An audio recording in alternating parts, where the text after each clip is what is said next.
All right, let's get a drive time. Monday afternoon, 9 minutes past the hour of 2 o'clock. Scorching hot Utah summer day outside. And as it is every single day, it's good to have you along for the ride. Spence Checketts behind the mic. Porter Larson behind the glass today, producing the program. Hello, how are you? It's good to be back. Not spoken live since Tuesday of last week, so it's been a minute, but it's good to be back behind the mic on this Monday afternoon. Happy belated July 4th weekend to you. Hopefully you had a great time and maybe you had some time off like we did.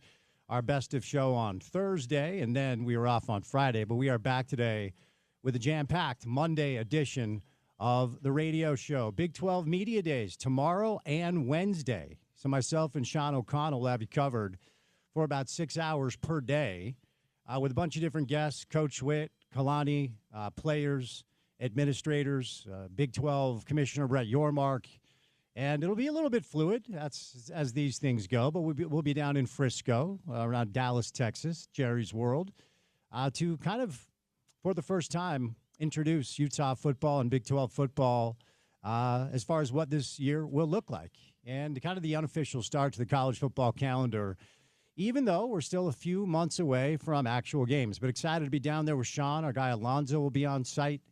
And should be a fun time. They do a good job with this. Last year we were in Vegas, and this year it is down in Frisco. So we're going to fly out after the show tonight, check into the hotel, and bring you about 6 hours per day of live radio coverage here on your home of the Utes, ESPN 700.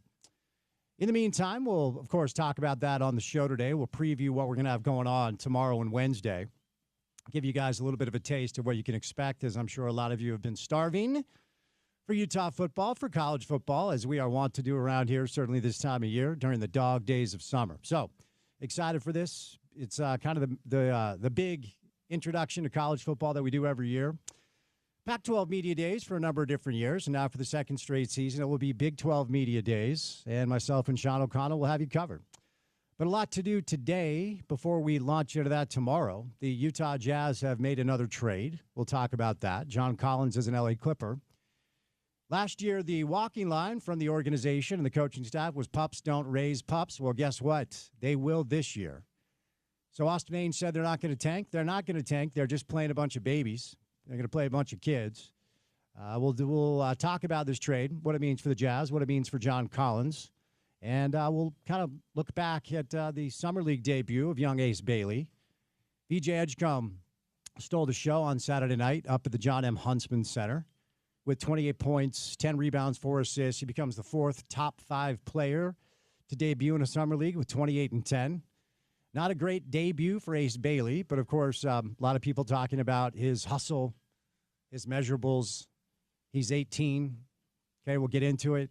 Really what you want from your summer league basketball team is you want your vets to show out and dominate. When it comes to rookies, certainly 18-year-olds, more often than not, we don't see much, and we didn't see a ton from Ace. But we'll see what happens tonight. Jazz Summer League team back in action tonight, taking on the Memphis Grizzlies. Weird situation involving Omar Cooper Jr. Omar Cooper is I don't know exactly what he is. I don't think he's an agent. I think he's been kind of advising Ace Bailey throughout this process, which has been clunky at best and embarrassing at worst. Omar is his son, who just finished his college basketball career, I believe, at McNeese State. And the Jazz, had him there as a volunteer assistant. And apparently the league office contacted the Jazz and was like, God, stop it. You can't do that. So his unpaid internship, as it were, came to a premature end after just a few hours. But we'll get to that on the program today because our first guest will be Tim McMahon, who was in town for Summer League on Saturday night. So we got Thunder Sixers tonight, then Grizzlies Jazz after that at the Huntsman Center as the Delta Center continues its renovation for pro hockey. Speaking of pro hockey, we're going to bring in Liam O'Brien today, Spicy Tuna, our guy. And Liam is potentially going to be a consistent guest coming up this season when the Utah Mammoth launch back in to their play for year 2. Their foray here in Salt Lake City with a bevy of offseason moves, and they continue. So we'll talk to Liam today about some Utah Mammoth hockey. The U.S. men's national team marched to the Gold Cup final and lost to Mexico. It's the first game that Mexico has won in a competitive situation against the U.S. men's national team in 6 years. But Mexico, your Gold Cup champs, and the U.S. men's national team loses. A very frustrated Diego Luna subbed off in the second half after a great tournament where he really burst on the scene.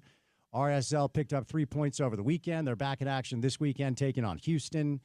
So we'll bring in our guy Dunny today. Brian Dunsteth stops by to talk all things RSL, U.S. men's national team, Gold Cup final and such, and the World Cup, less than a year away. Not a world away because it'll be played in our region. But the World Cup coming up next summer. How is the U.S. men's national team shaping up? We'll bring in Dunny today to kind of help us understand that. Then Richard Smith, 40 years with the Utah Jazz front office. Smitty has tremendous summer league stories. So we'll bring in Smitty today for an hour, and then we'll say goodnight at 6 o'clock so I can beeline to the airport and meet up with Sean and then fly out to Frisco, Texas for Big 12 Media Days over the next 48 hours. Quick trip. And then you'll have Scott Mitchell on the show on Thursday and Friday, and then I'll be back on Monday. So a lot to do. Tim McMahon, Liam O'Brien, Brian Dunseth, Richard Smith, me, Spence Checketts, all of you, the great listeners, happy Monday. Happy belated 4th of July weekend to you. And that guy, Porter Larson, who over the weekend, well, he's drinking, is that coffee? It's a little late in the day for coffee. A little latte action. Latte. Rodeos and such over the weekend for you? I'm just taking a stab at it. Little rodeos, little horseback riding, little hiking, little everything. Obviously, keeping in touch with the sports world a little bit as we were doing the shows end of the week. But yeah, enjoyed the 4th. How about you? You were a lot of gallivanting. Got out of town, played some golf. A lot of outdoor time, a lot of sun. I've been very diligent this summer with my sunscreen application, so I don't feel like I'm sunburned. In years past, I've been a little bit irresponsible in that direction. But, yeah, took care of myself, had a good time, got outside, played a lot of mediocre golf. How mediocre? Oh, well, let's see. On Friday of last week, I shot an 82 at Bonnie, which is fine. I'm now to the point where if I don't break 80, I actually get upset. So, okay. I'm playing okay. I was gonna say that's pretty good. Can't make any putts. If you're playing like bogey golf, ish, yeah, and you're mad, you're better than most people at golf. That's fair. Played in the Media Am last week at Logan Country Club in preparation for the State Am this week, and played with this guy named Steele DeWalt, who is a stick. Named what? His name is Steele DeWalt. He is not a. It's not a he's wrench. not a tool salesman. It's not a wrench that you can find at Home Depot. And he's not like a rep either. No, he's a former pro golfer. Not his real name. When I saw it, so he was a little late because he's one of these awesome golfers that shows up and doesn't have to warm up. And I sit down in the car. And I'm like, Steele DeWalt, is this a real dude? And of course, it's a sponsor. Of course, Paul Pugmire gives me a 30-minute dissertation on this guy's career. Park City kid, downhill racer, leaned into golf as a teenager, played at ASU, and went through Q school with Xander Schauffele, played on the Korn Ferry Tour, and now he's back as an amateur. But watching that dude play golf was a wild experience, man. He's an absolute stick. So, okay, DeWalt. Okay. And with a D. It's almost two power tools making one name. And unfortunately, they made me play from the tips with, like, rules officials following. So, like, it was a rough day for your boy. Good. And Paul won the quote-unquote media tournament again. He should not be allowed to participate with the rest of us that actually have jobs. Yeah, but he just golfs. But it was a good time last week. Good. Glad you had fun. I'm going to look into Steele DeWalt. I want him on the show, actually. I have a cell phone. If he's a Park City guy. Yeah, and he was also on some, love reality show in his 20s after he was done playing golf. He's a fascinating dude. Love that. Fascinating dude, great golfer. Anyway, you guys don't give a rip about my golf stuff, so let's move on. Tim McMahon will be our first guest today on a Monday afternoon. Before we get to Tim, courtesy of our good friends and your good friends, too, at Prize Picks, it is time now for your opening tip. Welcome to The Drive with Spence Checketts on Utah's #1 sports talk. Now into the studios of ESPN 700 to set the scene for the show. The opening tip of The Drive is brought to you by Prize Picks. Use the code ESPN700 and run your game with Prize Picks. All right out of the gates, I just need to share this Summer League NBA basketball anecdote that I share every single year when fan bases either anoint a young rookie for a great game or dismiss a young rookie for looking like he is just that. In 1997, I was a PR intern for the Utah Jazz, a student at the University of Utah for Kim Turner and Dave Allred, two great guys that worked for the Jazz for a number of years back in the day. Summer League that year was actually at the Delta Center. And a couple of the matchups featured two young centers. One played for the Utah Jazz. His name was Greg Ostertag. The other played for the San Antonio Spurs. His name was Tim Duncan. And I promise you, if you watch the games those two played head-to-head, you would have not been able to tell who was going to be the better NBA player. Greg Ostertag went head-to-head, if not outplayed at times, Tim Duncan, the consensus number 1 overall pick for the San Antonio Spurs, multiple-time champ, Hall of Famer, probably one of the top 10 players of all time, if not top 10 thereabout. And we all know what happened with Greg Ostertag, who had a couple of decent years and by his own admission got paid and basically retired. It is impossible to tell what the future of these players are going to be as a result of their production or lack thereof in NBA Summer League. So over the weekend, and the Jazz also made a trade today. We're going to get to the John Collins stuff. But over the weekend, the Utah Jazz Summer League team opened up their play. They'll continue it tonight at the John M. Huntsman Center. And by the way, if this is your first experience driving up to the University of Utah and trying to park around campus when it's crowded, good luck. I saw a lot of people complaining. That's just the deal. If you ever were a student at the University of Utah, you know the old joke, like, hey, did you go to class? Like, nope, couldn't find a parking spot, so just came back to the house. It's not easy up there to find a parking spot. When it gets crowded, it gets chaotic. But on Saturday night, the Jazz Summer League team, under their coach Scott Morrison, launched into their Summer League 4A. And let's start with the good, okay? Because really what you're looking for, if you're a fan of an NBA team, first of all, you don't want like the majority of your rotation playing in Summer League. Like that's not a good sign. But we all know what time it is for the Jazz, what time it's been for the Jazz, and what time it's going to be for the Jazz this year. Like I said, to start the show, the walking line from the front office last season, and I heard Will Hardy use this term as well, pups don't raise pups. Hence, Drew Eubanks. Hence, Patty Mills. Hence, John Collins and Jordan Clarkson and Colin Sexton, et cetera, et cetera, et cetera. Well, this year, get ready to see the pups raising the pups, okay? And I could share a tremendous amount of anecdotal, conversations as it pertains to Summer League play over the years. I remember for 2 years I was a valet parker at the Westchester Summer League where the New York Knicks held their Summer League experience. It's no longer a thing. Greg Anthony's Summer League debut, he had 42 points and 20 assists. Now, Greg Anthony turned out to be a good, solid NBA player, a vet who was a backup point guard, but the Knicks thought they had found their point guard of the present and the future, and we could keep going. There are Summer League All-Stars that never do anything in the league. There are players that look like they don't belong that end up being some of the best players in pro basketball. So no reason to anoint or dismiss based off of one game. But really, the bad sign is when your veteran players, softs and above, still don't look like they belong, okay? So the good news about what we saw on Saturday, and hopefully what we'll see tonight and then throughout the course of their Vegas experience, is Bryce Sensabaugh looks like he's in really great shape, and he looks like that he's ready to potentially step in and contribute. I don't really know what Bryce's NBA future looks like, whether he's a rotational piece on a bad team like the Jazz, or a player that can learn how to play NBA basketball to get minutes on a team that's serious about competing. But he looked the part on Saturday, knocking down 5 of 8 threes. He had 19.7 boards in his 27 minutes, and he does look like he's lost some weight. And the body issues were what plagued him coming out of Ohio State. And Will Hardy himself, as we were present at his postseason media availability, when he was asked about every one of these young players individually, he essentially said the same thing, and it was about their conditioning, about their bodies. Cody Williams still needs to get bigger and stronger. Looks like he's working at it. He's still very young. And Cody looked okay. So, that's not a bad sign because Cody was so bad as a rookie. The fact that he looked more comfortable now that he's a soft. Bryce is a third-year player.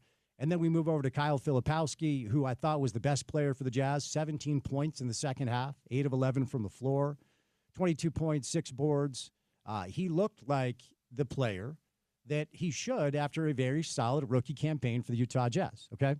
So when it comes to this Summer League roster, Isaiah Collier, 1 of 7, 0 of 3 from 3, had a couple of really nice assists, an insane pass to Filipowski, but we need to see more from him.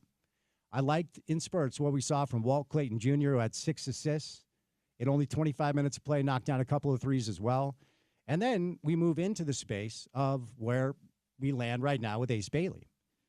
The list of NBA players who have been ready to play in this league at the age of 18, it basically is one. It's LeBron. There were some other players. We could get into some Sean Kemp stuff or some Kevin Garnett stuff, but these are Hall of Fame legendary players that were ready to play pro basketball at 18. Most of these guys very much are not. No matter where you're drafted, you could be drafted 1, 2, or wherever. If you're 18, this is not a level you're accustomed to, and quite frankly, Ace looked overwhelmed.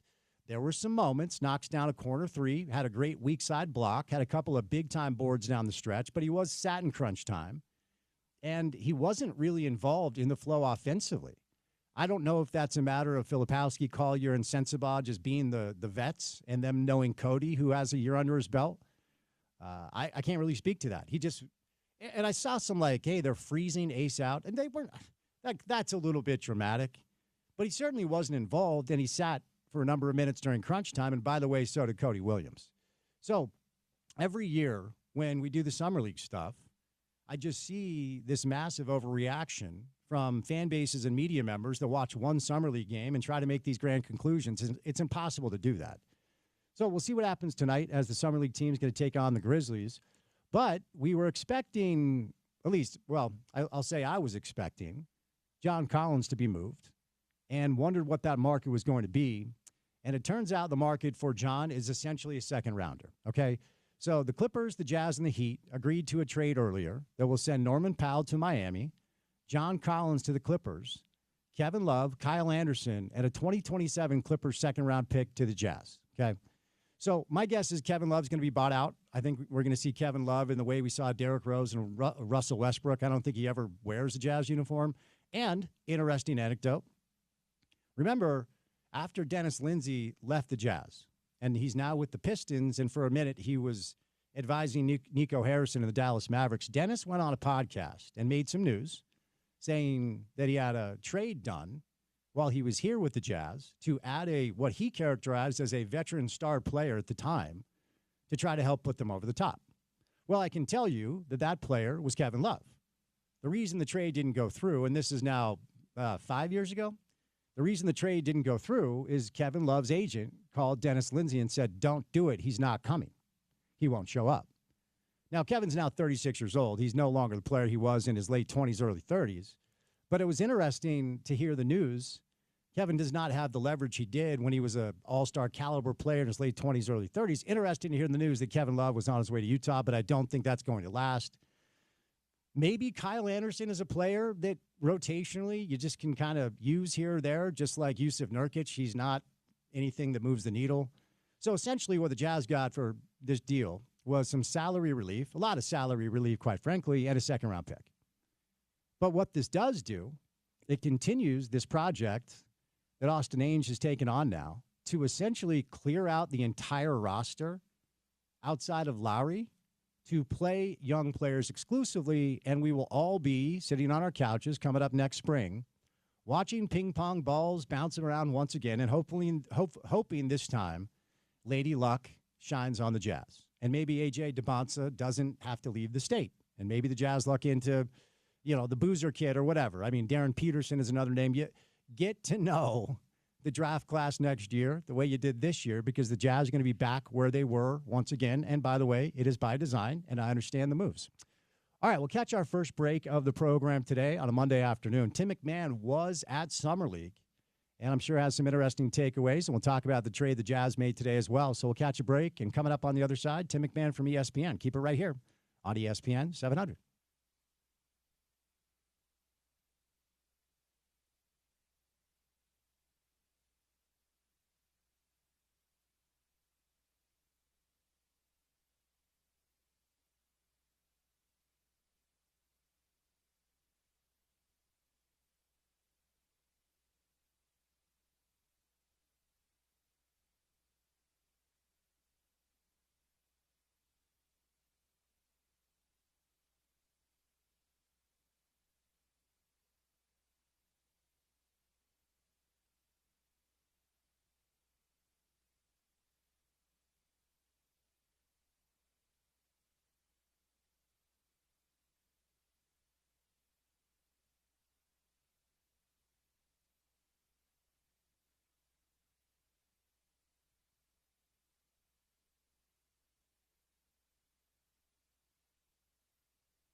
The Utah Jazz Summer League team back in action tonight, taking on the Memphis Grizzlies. The debut of young Ace Bailey happened on Saturday night at the John M. Huntsman Center.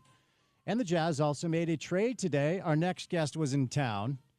And did you lose my cell phone or did I just miss the call, Tim? Because I know you never come into town without asking me to hang out. Oh, no. I had it, and I scrolled to it and said, I really don't want to see him. So that was that. Okay. Well, that's really rude. But anyway, how was your truncated Salt Lake City experience?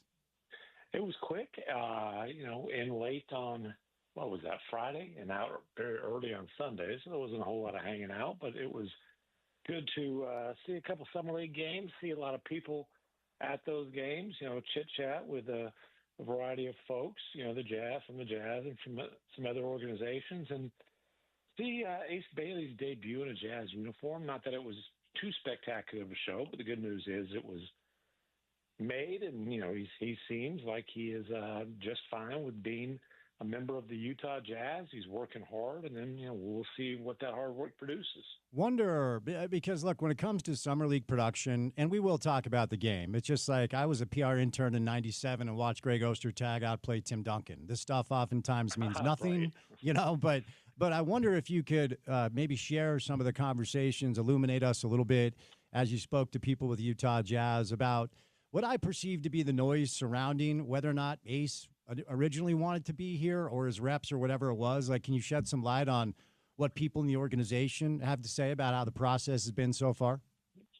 Listen, it was a messy process. I think certainly unnecessarily so. But again, the Jazz decided to pick him because they had him as the number one player on the board at the time. They really need to be able to take swings at potential stars when they have a chance to do that. I think things could and should have been a lot smoother in the couple of days after the draft, but he showed up when he was supposed to show up. He gets off the plane. He wants to get right to the gym. Got to the gym, got some work in.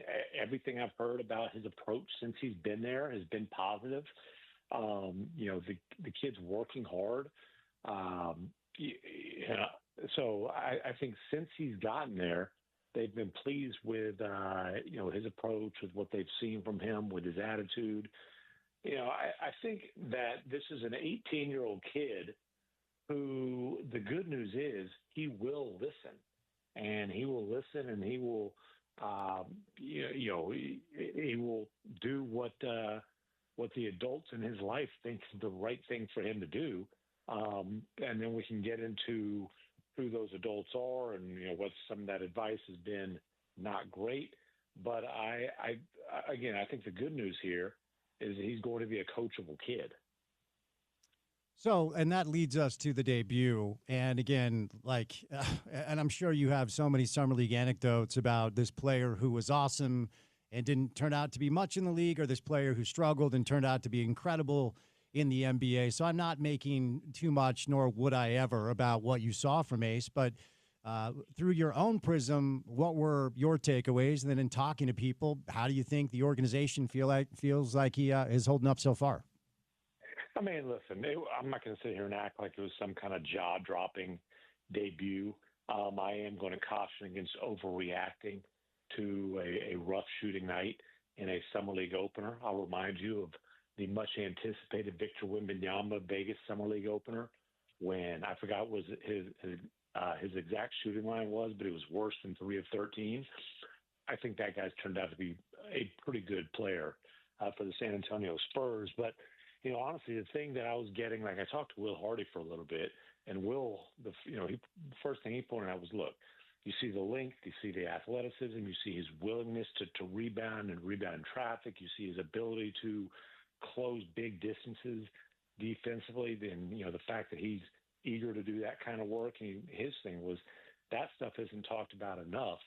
The offense will come. The kid's in a new system, new people around them, 4 days of tough practices. They're not worried about the 3 of 13.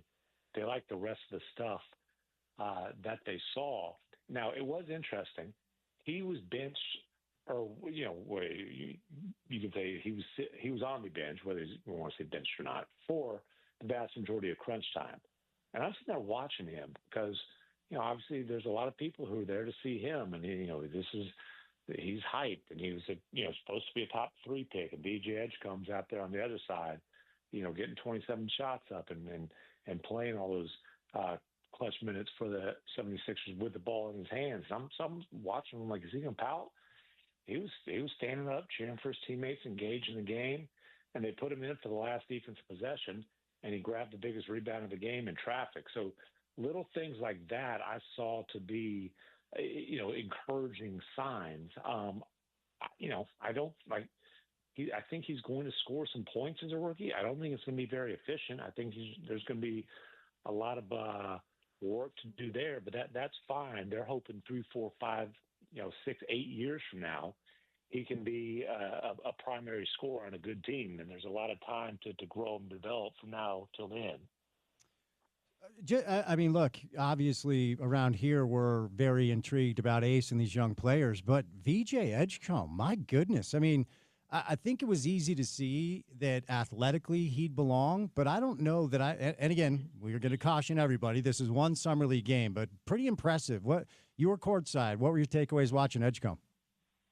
Yeah, and it's the first time I've seen him live. I don't watch much college basketball, just to be honest with you, but I had seen him play for the Bahamas national team. Chris DeMarco, an assistant from the Warriors, is the head coach of that team, and is a buddy of mine. So I was hoping that they were going to qualify for the Olympics. They came up a win short. But, that's last summer where obviously he's playing against men, right? He's playing against pros, some NBA, some overseas. He's playing on a team that has Eric Gordon, Buddy Hield, DeAndre Ayton, established NBA players. And there were times in those games where he was the best player on the floor. And there were times in those games where, it's crunch time situations, and he had the ball in his hands. So I wasn't necessarily surprised to see, what he did in the first summer league game. Obviously, the spacing's much different in the NBA than it is in college, where it was not the best year for him at Baylor from an efficiency standpoint. But if you're just talking about athleticism, I mean, he can go. He's got incredible acceleration, obviously unbelievable leaping ability. I mean, even by NBA standards, he is an elite athlete. We'll see if the long-range shooting comes along. That's the biggest hole in his game right now. But, man, he can get the spots, and he can elevate over people, that's for sure. Jazz also made a draft night move to move up a couple of spots to draft Walt Clayton Jr., who a lot of people – I thought Brad Stevens' line was funny when he heard the news. He said, I could have told you Austin was going to trade up for him 2 years ago. Right. Same deal, one summer league game. But because you're the guy to ask this, because you have the relationships, what are some of the pieces of feedback the organization has early on about this young man, Walt Clayton Jr.? Yeah, they're excited about him, and they're excited about his toughness, the fact that he comes in. He's an adult, right? Ace Bailey's a kid. Walt Clayton Jr. comes in. He's an adult. He's a 4-year guy in college. He won in college. He really, his path could not be much more different from Ace Bailey's in the sense that he wasn't a big-time recruit. He went to Siena for a couple of years, came off the bench his first year there. It's just, he went through the whole Rick Pitino experience of, getting coached hard, transfer to Florida, helped Florida win a national championship. And obviously, they like him. You see what they gave up to move up a few spots to get him. And then the trade for Colin Sexton, I mean, we can sit here and scratch our heads as to why the Jazz had to include a second-round pick. But the idea there is, hey, they've got 3 young guards, and those guys are going to get the playing time at those spots. He's going to have a role immediately coming into the league, and it's going to be very interesting. I wouldn't be shocked if he's starting sooner than later. I think that's going to be an open competition going into training camp. So one of the things that I discussed, and you touched on this a little bit with the answer that you gave after the question concerning Ace, is if you're a fan of a team, well, A, it's not great that half your regular rotation is playing in Summer League, but we know the deal with the Jazz. But really what you want, Tim, as you know, are the Bryce Sensabaughs, the Isaiah Colliers, the Kyle Filipowskis, the Cody Williams, the the veterans looking like maybe almost they're annoyed to even be there, but showing that they're willing to step up and be the best players on the floor. So just give me some quick takeaways from the Jazz veteran pieces. Well, none of those guys have done enough to be annoyed to play in summer league. For That's sure. for sure. You start there. I want to see flashes from Cody Williams, and I don't. That's just being realistic there. He was also on the bench during crunch time the other day against the Sixers. I can't say that I consider that to be a great sign. Honestly, man, if you're a third-year guy and you're not just dominating summer league, I got some concerns there. He was okay. My most vivid memories when he threw a behind-the-back pass that landed in like the third row where the seats are elevated there at the Huntsman Center. So, I don't know, man. I don't know if he's a guy who's going to be able to carve out a solid NBA career. I would say he's still got a lot of work to do. I think Filipowski was certainly the most impressive of those guys. He definitely has some offensive skill, some offensive ability. I think the question there is, how is he going to be able to hold up defensively, and does he need to be able to play the five to be able to have an advantage offensively? But I think he showed enough in that game to add a little bit of intrigue, I would say. All right, and now we move over to the latest trade the Jazz have made, Tim, and ultimately my guess is Kevin Love will be bought out. I don't know about Kyle Anderson, but potentially, and maybe this is just a second-round pick that you get for John Collins in addition to some financial relief, and Bobby Marks did a great job, as he always does, about kind of educating us there. But Clippers, Jazz, Heat agrees to a trade where Norman Powell's a Heat, John Collins is a Clipper, and Kevin Love, Kyle Anderson, and a Clippers second-round pick come to Utah. So unpack this, your take on the trade, and what do you think comes next? Well, I think that this really accomplished a few things for the Jazz. Number one, they got worse. Like, let's just be honest. That's part of the goal. They're not going to tank games. They're just not going to be good. And they're going to play a lot of young guys in a grown man's league, and it's going to be a tough year. But, you hope to see some development. But obviously, getting off all of their veteran guys was a priority. So they got worse. They got significantly cheaper. And then they did create a $26.6 million trade exception, which, that's an asset in and of itself. Obviously, you've got a year to use it. I would be surprised if that's something that they're using during the season, unless, I guess you never know. Maybe there's a situation where there's significant draft capital attached or whatever the case may be. But, that's a tool, that's a roster building tool, and probably the most significant thing that they got in this trade, aside from, again, just moving off Collins and opening up minutes for young guys and not having to worry about John Collins accidentally winning some games for him like he did last year. Collins sat out 42 games last year. He played 40 games. 12 of their 17 wins came with Collins on the floor. Yep. He was good last year. He was. Yeah. He was honestly, he was too good for the Jazz.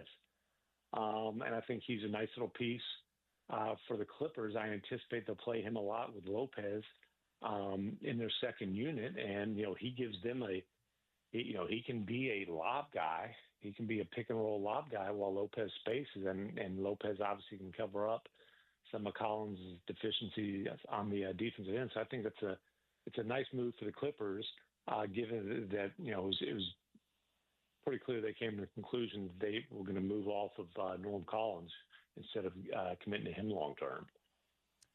So, last Jazz thing, then we'll move on.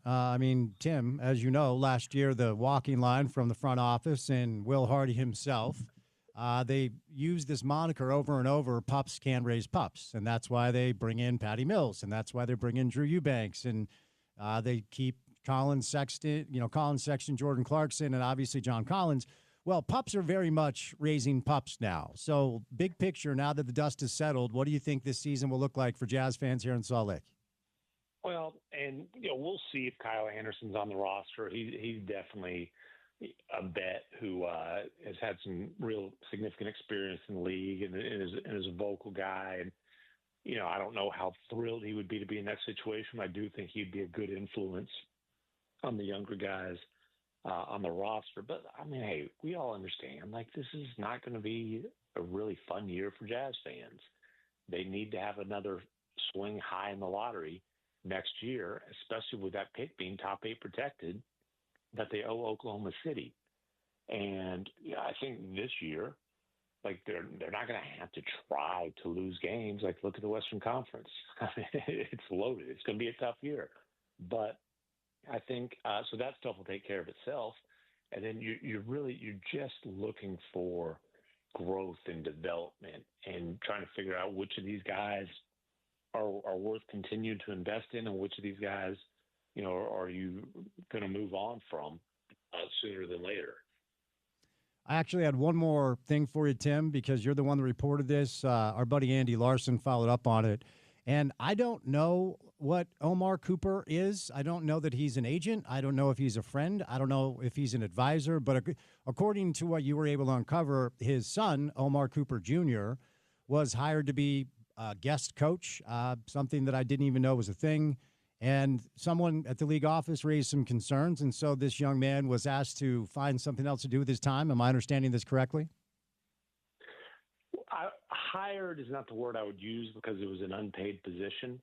But he was going to serve as a guest coach during Summer League, which, I think the league office looked at that as a favor to whatever you want to call Omar Cooper Sr. I'm not going to refer to him as he refers to himself, I believe, as an agent. I'm not going to do that because my understanding is he does not have his certification. So you can't be an agent unless you're certified, at least an NBA agent. But, Omar Cooper Jr. just wrapped up his career at McNeese State. My understanding is he's going to be on North Carolina State's coaching staff with Will Wade, the coach who went from McNeese to North Carolina State. But the league officers looked at this, and I don't know what the exact conversation was, but basically said, hey, this smells fishy. It looks funny. We'd rather you not do this. And the Jazz decided to, call off the plan. Fair enough.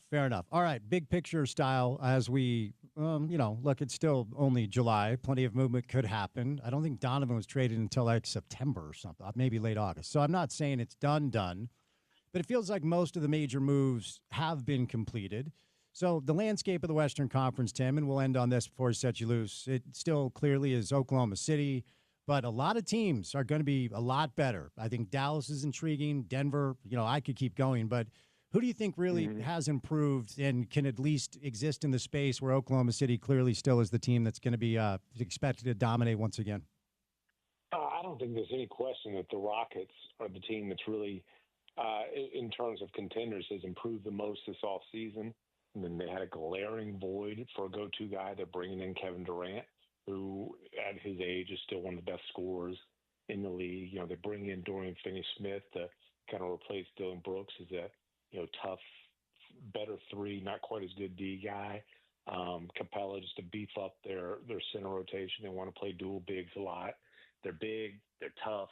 They're nasty, they're physical, they rebound the hell out of the ball, and now they've got a guy they can give it to when they really need a bucket. To me, they are the toughest challenger. Dallas, I'm not going to sit here and predict whether Kyrie's going to be able to be himself when and if he comes back this season. Obviously, if he can do that, they've got a chance to be a real threat. I do believe Valanciunas is going to play for the Nuggets this season, despite all this stuff going on with the Greek team. I think Denver, with him bringing Bruce Brown back, signing Tim Hardaway Jr., they've got the best bench they've had in the Joker era. That makes them a threat. I also really like Cam Johnson as a piece there. And I'll tell you, look out for the Clippers. Don't write the Clippers off. They pushed the Nuggets to 7 games in the first round. Kawhi is healthy now.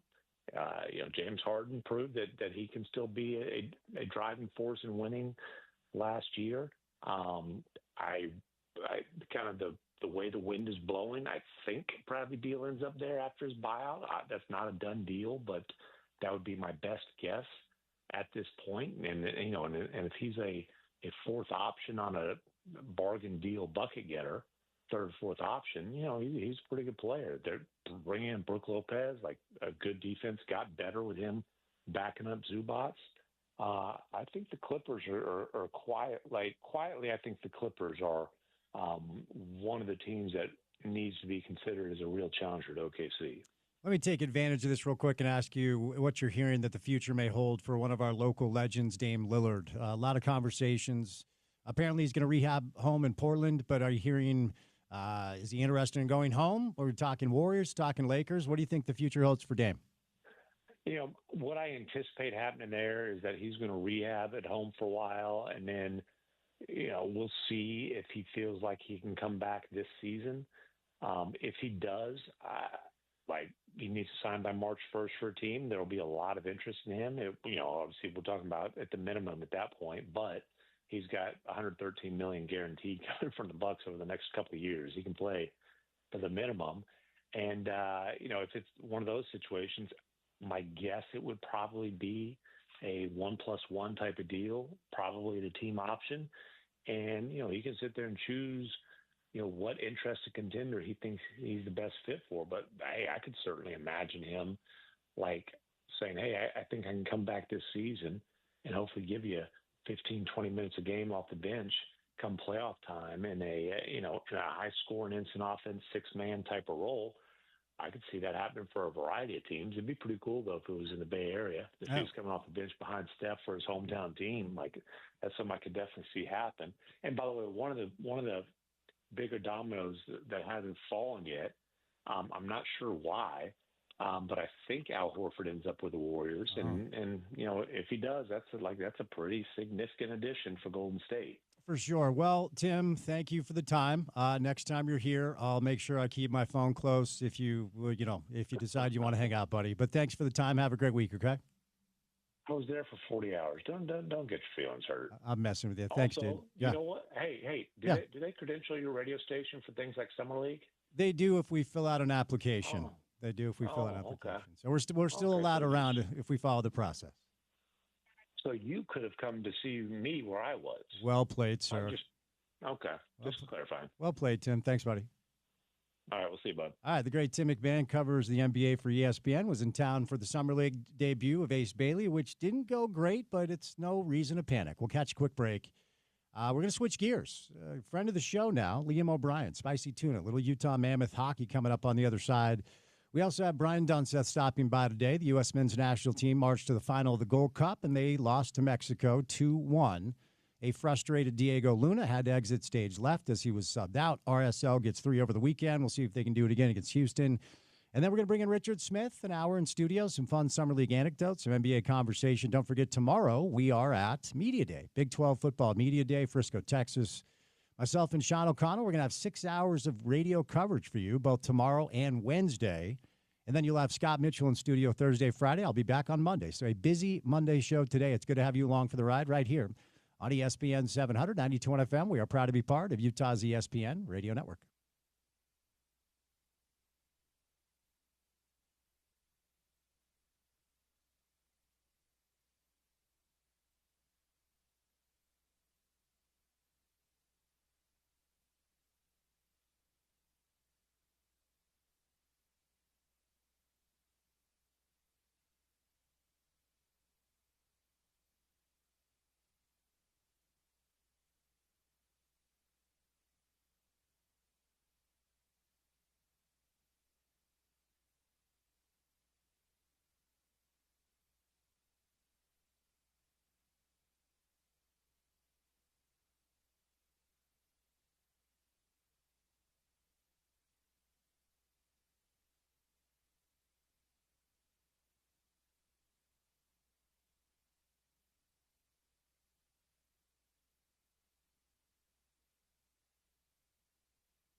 Wait, is this Marky Mark and the Funky Bunch? Is that who this is? That's accurate, yes. Oh, man. I wonder how many of our listeners know that Mark Wahlberg, once upon a time, was like a rapper and an underwear model at that before he became like a famous movie star. Multi-talented. Well, sure. And his brother, Donnie Wahlberg, one of the founding members of New Kids on the Block. Yeah. I did not choose this bump. Porter did not choose this bump, but our next guest is, and I'm excited for this because he's going to be a consistent guest on this radio show. From the Utah Mammoth, do not call the Utah Hockey Club, Spicy Tuna himself, Liam O'Brien on a Monday. Liam, happy Monday, man. How are we doing? Oh, we're doing great. That song, like I've always said, there's some teams they have guys, they have their, like, you get to pick their goal song. That would be my goal song. So, yeah. I got to say, man, such a good song. No, that rules. I told Porter, because we have like a fun thing on the show. I like to let my guests pick what I call the walk-up song or the goal song to kind of get them in the right mindset. So I said, let's ask our guy what he wants. I got to know that you could have given me a million guesses. I would not have landed on Marky Mark and the Funky Bunch. Is this always been a passion of yours? Is it a recent passion? Like, what's the origin story here? Man, it's just bringing good vibrations.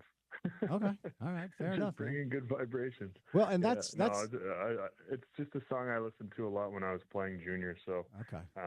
It kind of brings me back to my junior days, driving around in my 94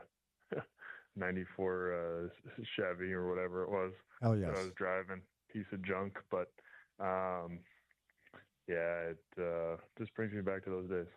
Well, you're kind of like a good vibrations guy, right? You're kind of like the good vibes guy. I mean, you were the first kind of player to capture the hearts and minds of this community as a result of that introductory press conference when you took the mic and everybody was chanting Spicy Tuna. Have you always been this type of personality, like even way back when you were a kid? No, it's funny. I did an interview not too long ago, and my parents jumped on, and they were talking about me, and I was always actually kind of a shy kid. But I left home at an early age. I left home when I was 14 years old, and I went away to prep school. And I think I just evolved and changed, and I think became more comfortable socializing and in social, environments and things like that. So, it's kind of just evolved, and I've become sort of that guy even in the room, and I just enjoy the game so much, and I find, I'm just going to the rink and being myself. So I just like having a good time. Love it. Love it. So one of the things I wanted to do today, since you're going to be a consistent guest on the show, is just allow my audience to get to know you in a way that maybe they hadn't prior to. So take me back, Liam. When were the first skates given to you? When was the first experience on ice? When did you know that this is what you wanted to do with your life? Yeah, I think it was probably when I was playing street hockey with my grandmother, shooting balls down the drain. That's when I think I decided, okay, let's be a hockey player. My mom would take me to the rink, and they bought me skates, and I'd have to skate with the figure skaters, right? I'd cry. I'd go, "This isn't hockey. Like, this isn't hockey. This isn't what I signed up for, Mom." So yeah, those were the days, when I think I fell in love with the sport, and just continued to fall in love with the sport. The team aspect of it, the environment of it, the feeling of the cold rink, and just fell completely in love with the game, and I'm still in love with it. So it's it's a special sport, and it's great to have it in Utah. It is, for sure. And for your frame of reference, and we did discuss this when I was able to catch up with you and your agent and connect that way, I'm a Northeast boy, and you're a Halifax, Nova Scotia kid, so I grew up in this hockey hotbed. I've been in Utah for basically 25 straight years now, so it's very much home, and I very much love it here. My family's still back east. So, for our listeners out here that are still kind of getting used to the sport, and it's been so fun to have NHL hockey here and you guys here, help us all understand just what hockey means to where you grew up and just how intertwined it is in the tapestry that is your region, where you grew up, just how important hockey is to everybody. Yeah, I mean, where I'm from, we don't have an NHL team. So the team for us growing up was the Halifax Mooseheads. That's the junior team in the city that I'm from, Halifax, Nova Scotia, and those are the guys that I grew up watching. Those are the guys that I idolized. And then we have some pretty good little talent pool of Brad Marchand, Sidney Crosby, and Nathan McKinnon, who are all from that area as well, and have kind of paved the way and helped shine light on the area, and scouts have started to show up a little bit more. So it's like hockey in Canada it's like religion. It's a lot like baseball or football in the U.S. It's everybody spends their weekends at the rink. All four. I have three siblings. All four of us grew up playing hockey, and my parents. We weren't going to Mexico. We were going to Moncton, New Brunswick, because I had a tournament in Moncton, and then my dad, he might have been in Cape Breton or something. So with my brothers. So yeah, it's just the way. Just the way it is. It's just the way it is back home. Yes, it is. All right, let me follow up with this question. You gave us kind of the origin story of when you were given your first pair of skates and when you kind of started to get interested in the sport. When did you know, like, hey, I'm pretty good at this? Like, when did you know you belonged, and when did you know you could excel and get the idea that maybe you could be a professional? Yeah, I mean, I was always good when I was playing in Halifax. I think kind of the moment where I thought, okay, like I'm a pretty good player was when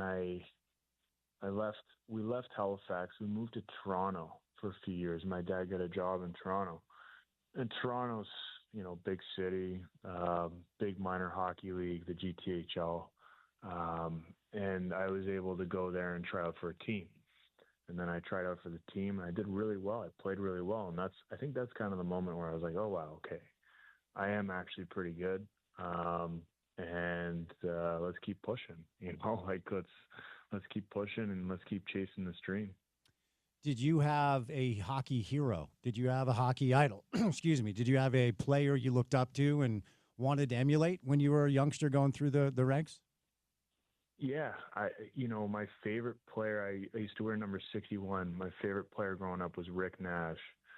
He was just a big power forward, had good hands, skilled, protected the puck really well. And so that was someone I always really enjoyed watching. And then another guy who I think I play, similar to would be Scott Hartnell. He was like one of those guys. He played hard. He was, pissing people off. He'd fight. He'd kind of do everything. So those are the two guys that I looked up to the most. Plus, Scotty had good hair and he had a good beard. so those are two guys I looked up to. So yeah, it was always fun, watching those guys play. People would ask me, who's your favorite team? And my favorite team was the Columbus Blue Jackets, because they had Rick Nash, and then they had a guy named Jody Shelley. He was a fighter, and he was from Nova Scotia. So, yeah, I was a big Blue Jackets fan. Nobody understood that, but those, it was fun watching them play. So, as a result of the players you looked up to, it makes sense that your role with the Utah Mammoth and kind of your career has been defined by being a bit of a scrapper. Do you remember your first fight? Do you remember when you first hit somebody? Do you remember when you first got hit real good? Yeah, I grew up always being like a physical presence within the game, whether it was when there was fighting or when there was just, checking was just starting. I remember a good friend of mine, he was a smaller player on our team, and we were playing against this team. They're from Sackville, and Sackville was kind of notoriously one of those teams that was tough.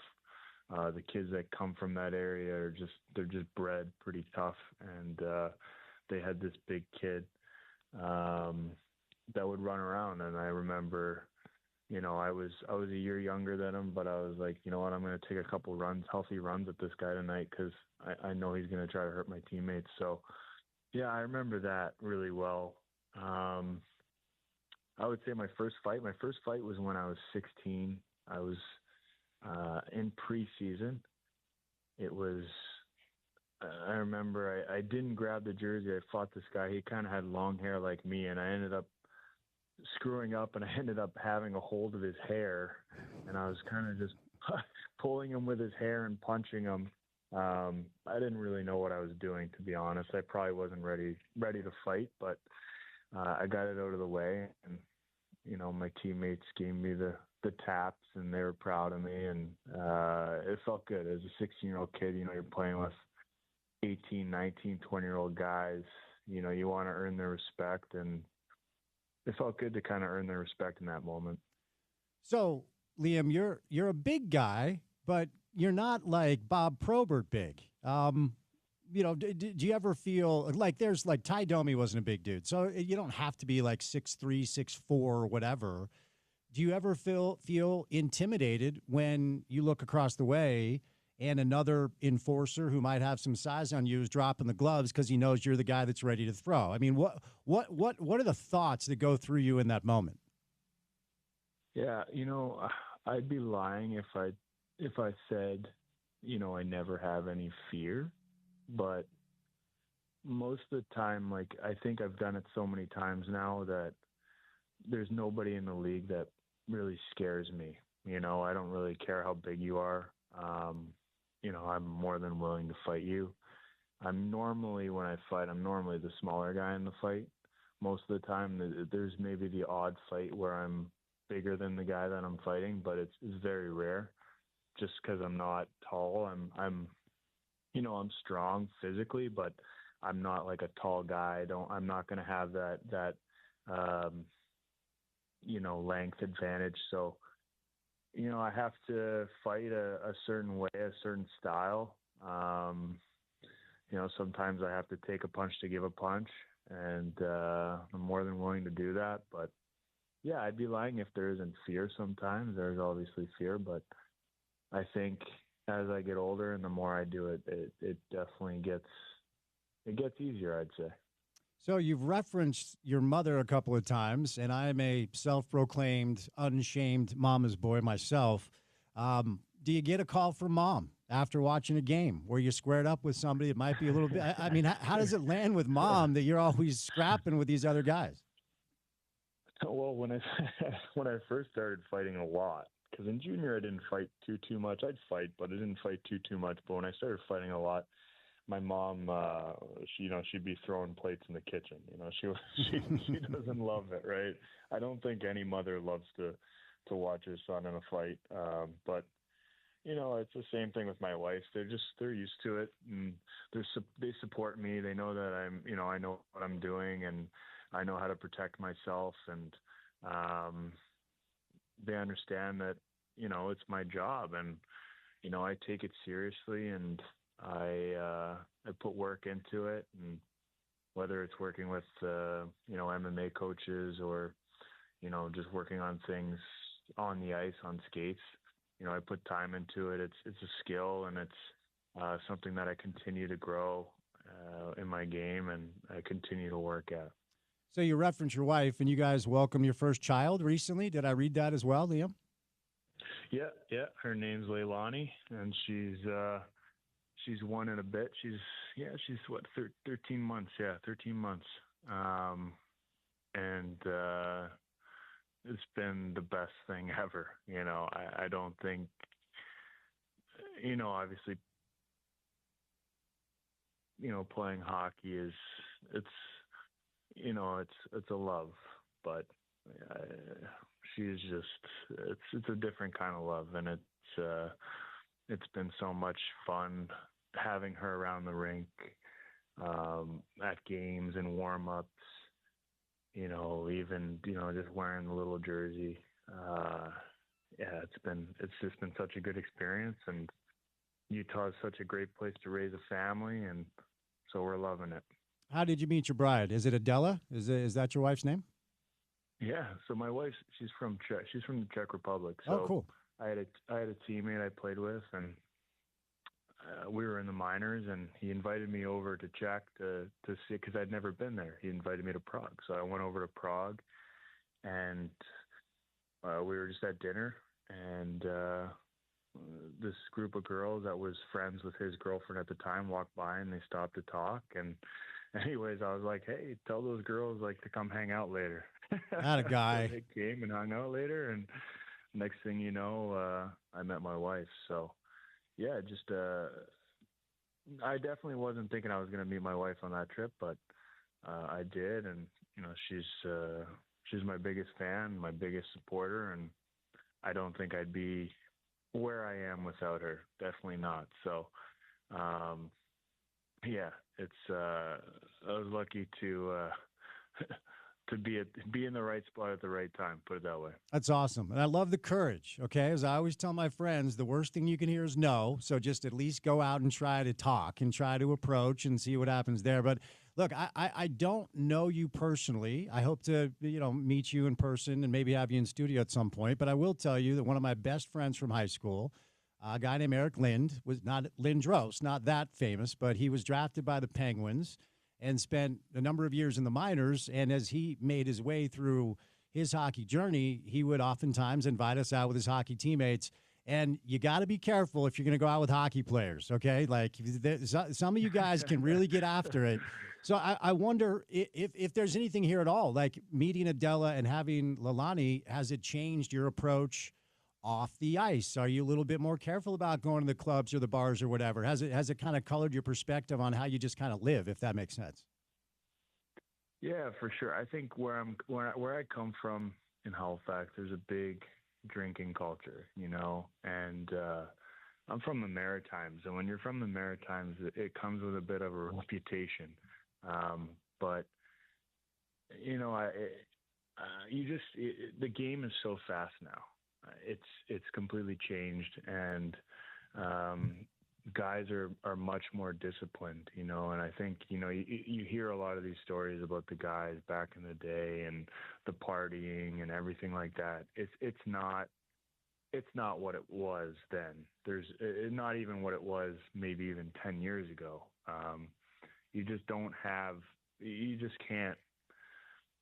You can't play it at the level that we're at in that state. So yeah, no, I don't, it's been a while since, I like to have a good time, and I'll go out and we pick our spots, but, it's definitely different than it was in the old days. Like the old days, the boys would hit harder. Oh man, I watched that Bob Probert documentary. I'm like, dude, how are you playing hockey? Like after those nights out. Like I read that book, and, and I'm like, I read the book, and I'm like, wow, like I don't know how he did what he did. Yeah, I'm not sure. Like, and it's almost impressive. You're almost like, holy crap, man! Like, that's impressive that you were able to put up the numbers he did. Fight the guys he did. Yeah, it was a different time. For sure. Different time. Okay, who's the one guy on the team when you guys go out on the road, you're like, dude, we got to make sure he chills? Who's the guy on the team that likes to get after it?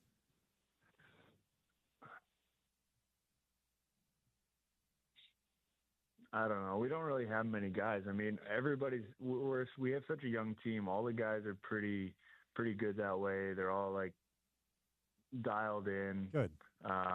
It's really not. It's just really not like it was, and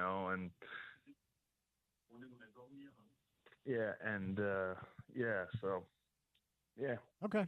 Let me ask you about your relationship with the coach that we call Coach Bear, Coach Torney. I was reading that you guys, I did not know this until I was preparing to do the interviews with you, that you've known Coach Torney since 2010, 2011. Is that correct? And tell us about that relationship as far as the trust you guys have together. Yeah, Bear was my coach in junior. So, okay. he picked me up off of a trade when I was 17. He was the GM and coach of Rwanda, and it was probably one of the best things for me. You know, I was in a spot where I kind of needed to change, and it was the perfect change for me. So he was a great coach then, and you know, he's still a great coach now. He's been great. It's been great being able to, you know, play for him the last few years. He's always been able to kind of get the most out of me, and you know, he's an easy guy to play for. You want to run through a wall for him. Loves his players, treats everybody with respect, and yeah, I don't have, you know, enough good things to say about him. All right, Liam, before I say you lose, appreciate your time. Excited to continue to get to know you a little bit. For our Utah Mammoth fan listeners, your thoughts on the way you guys performed a year ago and what you think you can be coming up this year with, of course, a bevy of off-season additions. I like the guys we brought in. You know, I played with Nate Schmidt in the minors. I played with him in Hershey, and he was not only like an unbelievable skater, but he just got, I think, really good hockey IQ. And he's also a great guy in the room. I think the fans are going to love this guy. He's got a ton of energy. And when I say a ton of energy, like, I mean a ton of energy. And he's just a really good dude.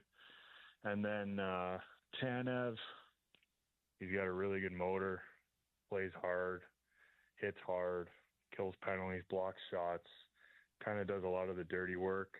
I think that was also a really good, you know, good ad for our team, and you know, happy to have him. And obviously JJ Paterka, a really talented player. So yeah, I think it's looking good, you know, and I'm excited to get to camp. You know, it's going to be competitive, and I'm just looking forward to it.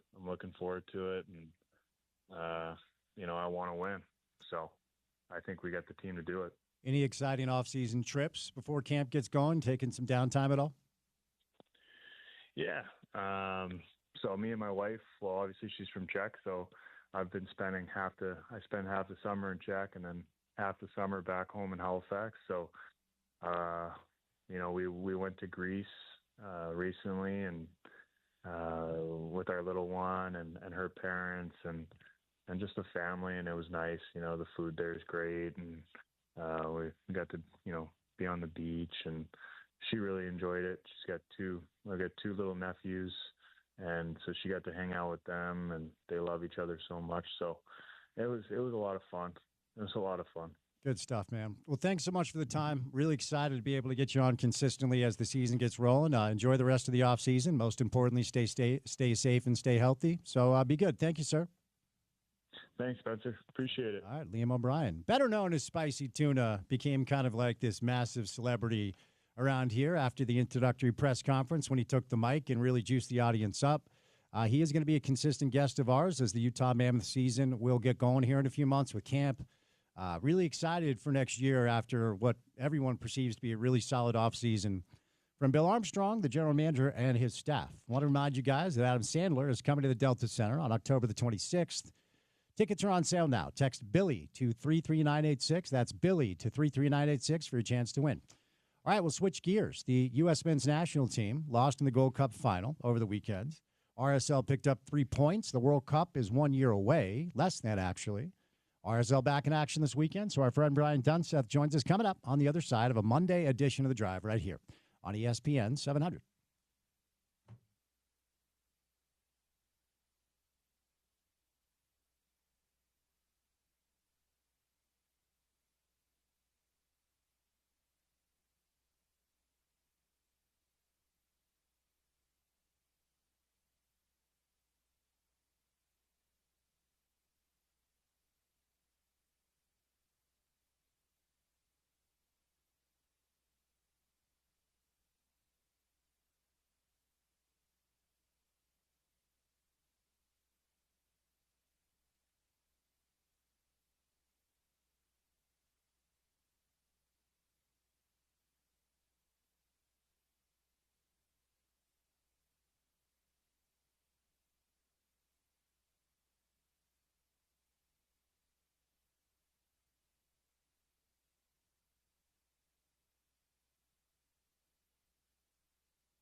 Big weekend in the world of football or soccer, whatever you want to say, both on the local scale, national scale, international as well. RSL with 3 points. They're now unbeaten in 3 straight games. The U.S. men's national team falls to Mexico in the Gold Cup final.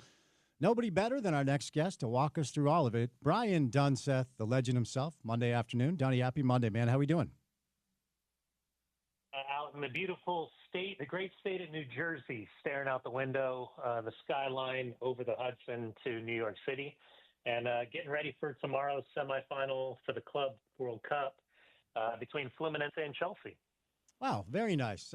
And I like to say I'm from the right coast. Donnie, you're from the left coast. So Yeah. what's it like for a left coaster to be existing in my ecosystem back in the East Coast? Y'all are really loud, bro. Like, why is everyone yelling all the time out here? I know you guys are on top of each other, but everyone's just screaming all the time. There's not a lot of pleases and thank yous, and not a lot of acknowledgement. I said thank you today, and I got a back at me. So yeah, I'm surviving. I like to look people in the eye and say hello, sir. Thank you, ma'am. Hold doors for people. That's not always reciprocated out here. Well, maybe being back east will give you more empathy for dealing with someone like me. Is that fair? Yeah, that's fair. Okay. I'd probably need a couple of years before I figure that out. All Yeah, right. that's fair. The unnecessary shots fired, Donnie. All right, let's start with what Diego Luna just showed the world during this Gold Cup run. Yeah, listen, I know the final didn't turn out the way he wanted it to. I'm of the firm belief that finals are never as fanciful as we all kind of hoped for. And as I say that, I do recognize PSG Inter was probably the most exotic, fun, free-flowing 5-0 Champions League final that we've seen in a long, long time. But listen, I think at the end of the day, what Diego Luna has done in these last 6 weeks has captured the imagination of a fan base that was had a bitter taste in their mouth because of everything that had transpired with a couple of players that were available, a couple of players that weren't available, and on top of that, quite frankly, the disappointment of not only Nations League but Copa America a year ago. So he's allowed us, along with Malik Tillman, I think Sebastian Berhalter, Tyler Adams, Chris Richards in particular, to maybe dream about watching players that would live and die for the badge. And I keep saying this, it's a broad stroke, but, you know this, pass the eyeball test, because our fandom is a finicky thing.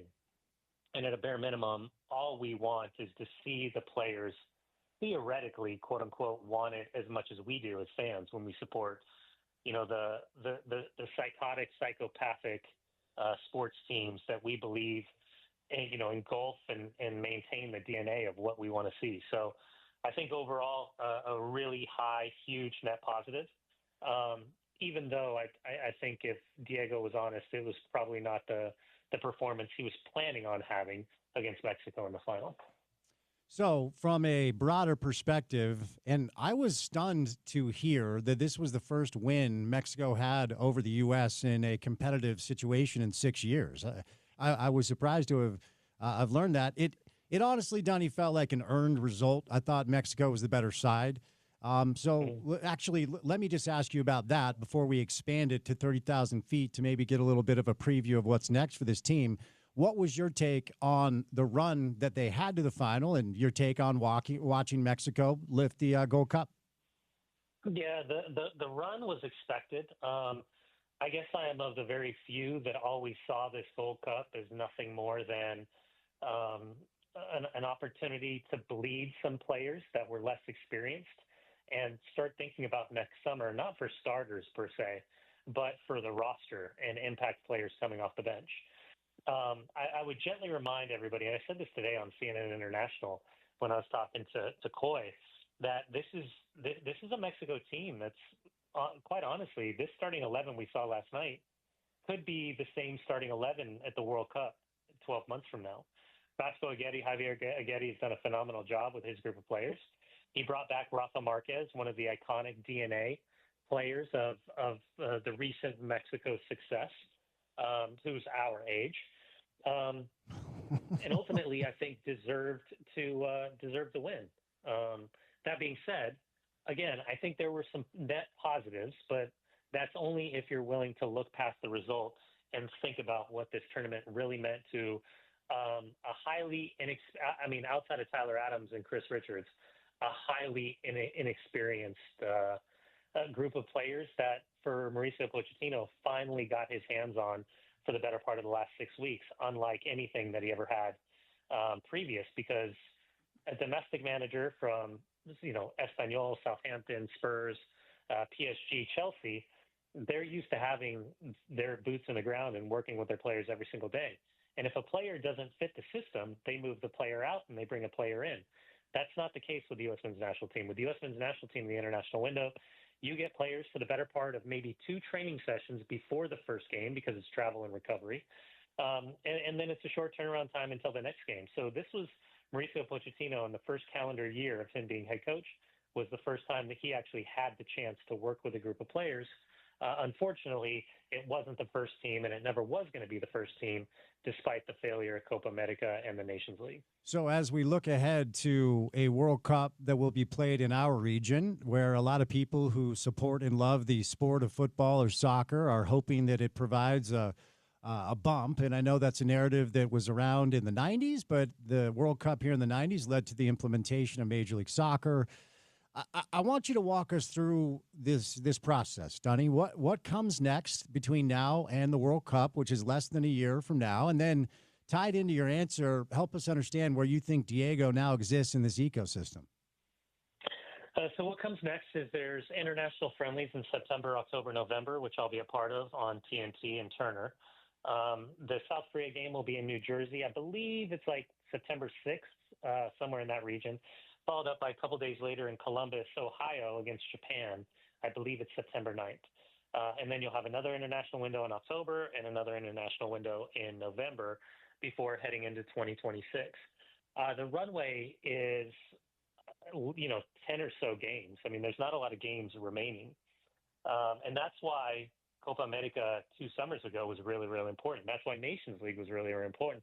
That's why effectively this tournament was really, really important, because you're only going to have so many chances to play in a high-stakes environment where, you have intense jeopardy. You're not going to get that in friendlies. It's not move and win and move on. It's not one of those situations where you're thinking about tactics and identity and shape, and if you get it wrong, you're making subs at halftime.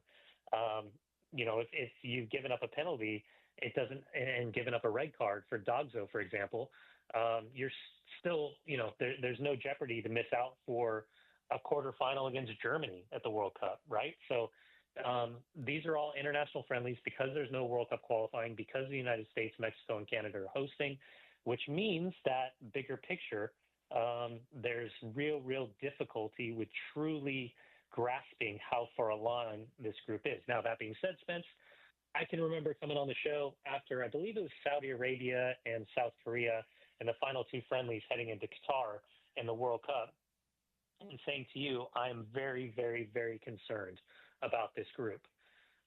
My fears were alleviated immediately.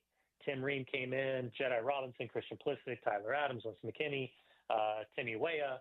They were all fantastic. And I think we all kind of underestimated their ability to turn it on in a moment where, big game Bob really matters. So with all that saying, I can't imagine a world in which Diego Luna, unless he's injured or unless he's completely fallen out of form, isn't a major part of what Mauricio Pochettino is planning with the World Cup next summer here in the United States. I'm not willing, based on last night, I'm not willing to go as far as to say he's an absolute starter, but I am absolutely pinning him in to theoretically, quote unquote, be on the plane to make this roster and be a part of the U.S. men's national team here in the U.S. Let me ask you about the dynamic of the U.S.-Mexico game. That is, a lot of people are up in arms about this, but Stu Holden, during the broadcast, actually said he did not feel that it was a handball. It was Jorge Sanchez in the 66th minute. I mean, you're going to have to help me because his hand was literally on top of the ball. And my P soccer brain says, okay, hand to ball, hand ball, penalty kick, please. So help me understand what I'm missing here, Dunny. Yeah, you're not going to want to hear this, but theoretically, it's the correct call, and I'll explain why. There was an updated adjustment from IFAB about handling inside the penalty area specifically, which is a handball, but they use the terminology handling. What it was meant to do, and this is the difficulty, and I had this debate today with a bunch of the guys that I'm with here at the FIFA Club World Cup. If you look, the problem is you got to start with IFAB, the lawmakers. And the lawmakers have this really crazy, intense job where they have to talk about the laws of the game and the things that they want to change. But then they have to that and put words to paper. And then on top of that, you have, and I'll just walk through this theory, what is the laws of the game and how they're interpreted by FIFA at the national team level is different than what the laws of the game at the UEFA FIFA Club World Cup is interpreted versus different than what the Premier League would say is or is not handling is different from what Major League Soccer would say is different about handling inside the penalty area. So just because you have one broad stroke of verbalizing what is or is not handling in the penalty area, it doesn't mean it's applied the exact same way. So that's number one. Number two, the updated laws of the game was basically taking away the jeopardy of being in a natural position when you're on the ground and your hand is extended away from your body in a natural position. They didn't like watching so many different penalties be given up because a guy is sliding, because what's he supposed to do with his arms in a natural position, and that drag arm, which is not making himself unnaturally bigger, being in a natural position, has been pointed, referee had said, that's a PK, points to the spot penalty. So they've adjusted this, but the idea was if you're falling and your hand's in a natural falling body position, you shouldn't be penalized for that. That's all fine. But what we saw last night was something that we haven't seen before. And this is where it becomes kind of the gray area in interpretation. If the referee would have blown the whistle and said, penalty, United States, I don't think that VAR has enough wiggle room to overturn that and say it's not a penalty. But by the referee saying it's not a penalty, I don't think VAR has enough wiggle room to say to the referee he's made a clear and obvious mistake, and that should be a penalty. Because there's a high bar of intervention, and what they're trying to do is take away VAR's ability to re-referee a game. Spence, that's the first time since the updated laws of the game included taking away the jeopardy of a player falling in a natural position or his hand being in a natural position, that we've seen a player in a falling motion put his hand on top of the ball. So this was a first for everyone, and I would be shocked if CONCACAF and FIFA and U.S. Soccer didn't have some type of meeting of the minds to look for more clarity, to have a better understanding of, should this have happened? What is the correct interpretation? And is this something now we need to include in verbalizing updated laws of the game? It's very complicated. It's very nuanced. But I, as a broadcaster, completely understand, while I don't think it fits with the spirit of how the law was written and intended, if that makes sense. It does, and it's helpful context because I'm watching wildly confused because I was as reductive as saying, like, dude, he put his hand on top of the ball. Right? Like that. You're not the only one. Yeah. Okay. All right. A few minutes left. Let's move over to RSL. Here's where I want to start with the RSL stuff. Based off of your experience playing internationally and having teammates, Clint, Eddie, all the players that you played with that left to go play for the national team, for World Cup cycles, Gold Cup cycles. What are you expecting from Diego as he comes back to club after his experience with the country where his star has never been brighter? What do you think that's going to look like for RSL? I'm hoping for a double whammy. I am hoping now that the Millers have settled in his ownership, that there's been a divestment of maybe the recent past of decision making, the fact that the club, it feels as though now we look back, was preparing for a sale, which meant that they didn't spend in the international window as expected after reaping the benefits and the rewards of the last previous season of so many players leaving. And quite frankly, leaving Pablo in the lurch and needing reinforcement for the departures, not only from a talent perspective, but from a leadership perspective, that this summer there's significant money being spent. And I don't know how to correctly verbalize a price tag that would make sense, because it depends on if you want established guys. It depends on if you want to swing for the fences with some of these young guys. But the reality is I would love to see a double whammy in which Diego comes back hungry and frustrated based on that last performance to continue to elevate his star and build upon what is right around the corner, an all-star game performance.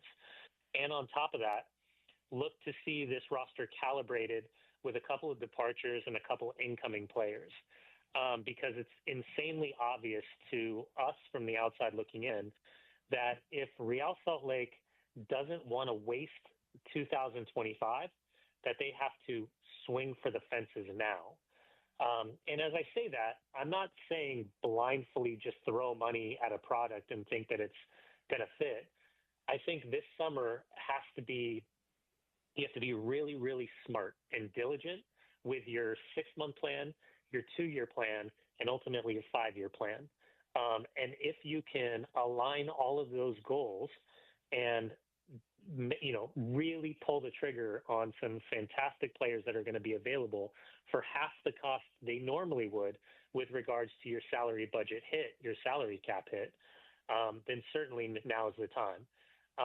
But my fear is that if you stay with status quo with this roster, that despite all of the Herculean efforts of that coaching staff, that this roster, this group of players haven't proven that they're good enough to date to be a playoff team, which is wild for me to verbalize publicly, considering 12 months ago, this was a team in the midst of 14 games unbeaten. Chicho had 17 goals, and you got to make some big decisions in these next month and a half. I agree, well said, but I do imagine, Dunny, that Kurt's phone is ringing now about Diogo in a way that it wasn't maybe even a week ago, 2 weeks ago. And I've never really enjoyed, while I understand the ethos of development and sell for a premium, I don't like it. It's not how I was raised in sport, but I get it. I know there's been a bit of a paradigm shift with the Millers in charge, but what is the number that is offered for Diego where you just can't say no? I can't see. Well, here's the thing. You referenced now, RSL kind of backed themselves in a corner in the best possible way, because Andres Gomez going for $13 million is one of the biggest outliers that I've seen in Major League Soccer. I still to this day cannot believe that Rennes offered that much money for a player that had only shown in a 6-month burst, not even a 6-month, maybe a 4-month burst. He scored a boatload of goals. But hadn't done it before and certainly hasn't done it after. And I know injuries have curtailed some of his ability to perform in Liga. And it's a different system and it's a different mentality playing in France. So when you've sold a player for $13 million, that's kind of the base price. And Diego's a completely different profile. Like, his athletic profile is completely different than Andres. We can talk about positions. We can talk about numbers. He's not an outlying winger, so he's more of a 10. Now, if you said to me, where can Diego play? I would tell you Diego could play in any league in the world. But that doesn't mean that someone's walking through that door and dropping 10 to 15 million on Diego Luna. I could see a run from a Liga MX team. I could see Diego playing in Germany. I could see Diego playing in Holland. I could see Diego. I said the other day, I'd love to see Ryan and Rod at Wrexham make a run at Diego and think about the commercial power and the on-field success that he could have in the championship and on FX on Welcome to Wrexham. But what do I know? I would be really intrigued to see what the valuation is. But I would also wonder if I'm a scout, and this is going to be just ruthless for a second, if I was a scout or a general manager, and I went to watch Diego and I needed that final box checked against Mexico in the Gold Cup final, I'm not sure that box is checked. So that could be a huge benefit to Real Salt Lake. But I would also understand from a Real Salt Lake fan base perspective, hold on a second. We've sold all of our best players, right? We've let Albert go. We've let Domi go. We've let Jefferson Savarino go. We sold Andres. Chicho went for pennies on the dollar, although there's a conversation somewhere in there. At some point, Real Salt Lake fans want their team kept together and to make a serious run. I'm not so sure that's really possible in the way that Major League Soccer is built. But as I say that, there is a blueprint down at LAFC. And again, it's the sight and sounds of Los Angeles. But what John Thornton, Stevie Cherundolo, and probably Bob Bradley as well, deserving credit, have done is spent money on established players, spent money on young players, developed players coming through the system, and then constantly rotated and updated their roster to a tremendous amount of success, continual success. And that's what I would like to see Real Salt Lake happen, not just once every 2 or 3 years, maybe compete for the top 4 spot in the West. I would love to see the investment so there's stability and continuous investment, because right now the nuclear arms spending in Major League Soccer is extraordinary, and it's not going to slow down. And you're going to look at teams spending roughly between 15 and 20 million per year just to continue to try to compete with their respective conferences. Donnie, great stuff, man. Have a great call. What an exciting tournament to be around, and then obviously travel safe, and we'll do it again soon. Thanks, brother. Yeah, I appreciate it, man. After these 2 games, I get back. I get to call Real Salt Lake at Portland, and then finally get to be back at America First Field and call RSL Cincinnati with T.O. Max. So can't wait to be back and call some RSL games. It's been too long. Very nice. The great Brian Dunseth, brought to you today by Advanced Window Products. You can get $2,500 off when you buy 10 windows or more. Local Salt Lake company operated by a guy, Nate Orchard, who is still the mayor of Sac Lake City. His buddy, Jake Weber, family-owned company. You are in safe hands. They've been working with us for a while. I've done a bunch of remotes over their spot as well. So I don't know if you've noticed, it's hot outside. How's it inside of your home? Is it too warm? Are you spending a ridiculous amount of money on your power bill because your air conditioning is set at like 64, so it gets reasonable? Well, you're hemorrhaging money, and it might be because of your windows. So if you need windows now, you should pick up the phone and call Advanced Window Products at 801-850-9100. But the good thing about this offer, they're offering $2,500 off when you buy 10 windows or more, is that if you call today and get on the schedule, you just lock in that savings. So maybe you're thinking about buying or selling a home come fall when the school year hits. You can lock this in and get new windows on a home you're buying, upgrade your home before you sell it, and lock in the savings of $2,500 off when you buy 10 windows or more if you pick up the phone today and just get on their schedule. So the phone number is 801-850-9100. That's 801-850-9100, 801-850-9100, or online at advancedwindows.com. All right, 2 hours down, 2 hours to go. We're going to bring in Smitty coming up on the other side. Some fun Jazz Summer League stories. Jazz made a trade today. John Collins is a Clipper. We'll do some big picture NBA stuff. We'll launch into the 5 o'clock hour. Then we'll say goodnight at 6 on a Monday edition of The Drive with Spence Checketts on ESPN 700, 92.1 FM. We are proud to be part of Utah's ESPN Radio Network.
All right. Launching into the 5 o'clock hour of the program. Coming up in just a little bit. We'll say goodnight at 6. Don't forget Big 12 Media Days coming up tomorrow and Wednesday. About 6 to 7 hours of live coverage with myself and Sean O'Connell live in Frisco, Texas. Kind of the unofficial start of the college football calendar. But we'll do some more NBA, some Summer League. The Jazz make a trade. 40 years with the Jazz front office. Radio celebrity now. Celebrity in Sugar House for the July 4th parade. Richard Smith. Smitty, happy Monday. How are you? Spence, we're doing great. You know, I'm putting on these headphones. I'm going, these don't feel right, whatever, here in the studio. And I'm messing around with them for a few seconds. I realize we have new equipment. We're using new equipment here at the ESPN studios. And so I don't know if that's correlated with the new NBA League year that started yesterday, that we're using new equipment here in the studio. But this is fascinating. Okay. That you guys are breaking down, shelling out another $12 for a new pair of headphones. Oh, we wouldn't shell out $12, just so you know. And this is not correlated with the new NBA League calendar as well. The new spending limit you have now? No, our spending limit was hit the day we cracked this microphone, Smitty. Were you stopped at all over the weekend and asked for an autograph as a result of your burgeoning radio career? No, you know who I had to take heat from, of all people, is your guy, Dave Fox. Don't ever take any heat from Dave Fox about anything. Who I ran into at the beautiful North Salt Lake July 4th celebration that was on Thursday night, where they had a big band, and my buddy Tom Hewitson and his band were there playing, and then they had the fireworks show and all this. But I had to sit there for 5 minutes and saying hello to Dave and listen to him rake on me about, Mr. Celebrity now, Mr. TV, Mr. Radio. You're getting a little overexposed here in the Salt Lake market. We're getting a little tired of you. And I said, hey, you know what? That's what my wife says all the time. So there's no such thing as nothing new. No such thing as too much, Smitty. All right, a lot to do. Let's do a little summer league here, Smitty. And every year I kind of share this anecdote. 1997, PR intern. Working for Dave Allred, Kim Turner. Shout out to those guys.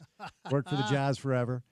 Summer League 1997 featured, a lot of players, but for the sake of this anecdote, 2 centers that were drafted that year. One was named Greg Ostertag, who played for the Utah Jazz. The other was a guy named Tim Duncan, who played for the San Antonio Spurs. And Smitty, they went head-to-head, and Tag battled them, and some games got the best of them. And all due respect to Greg, those 2 careers worked out a little bit differently. I wanted you to give us a little Smitty experience anecdotal, because, fans, Ace goes 3 of 13, so he's never going to be good. VJ Edgecombe is the next Michael Jordan. So tell us about Summer League, your experience, and then help us understand when we're watching this what to actually look for. Well, Spence, you're talking to a guy who just by circumstances was I was there when the current iteration of the Salt Lake City Summer League started way back in 1982, and at that time the Jazz called it the Utah Pro-Am Summer League, and it was a mixture of pro players, both the NBA and some overseas players, and also amateurs. Guys who maybe played in college and weren't quite good enough at the pro level, but could still really compete. In the first couple of years, the Pro-Am teams were made up of players from the local college teams. They each had their own team. So the U of U had a team that was led by Pace Mannion and Danny Vrains and Tom Chambers. And BYU had a team that was led by Fred Roberts. And I can't remember if Danny Ainge played in it or not. Greg Kite. Devin Durant.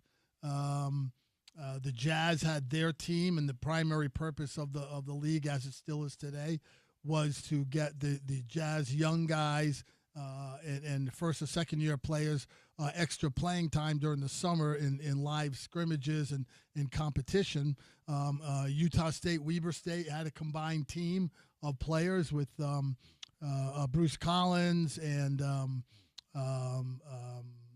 forgetting his name now. Number 5 was anyway from Utah State. Those guys put together a really good team. And so there was a collection of these college teams along with the Jazz team, and that was the setup of the summer league for the first several years over at Westminster College.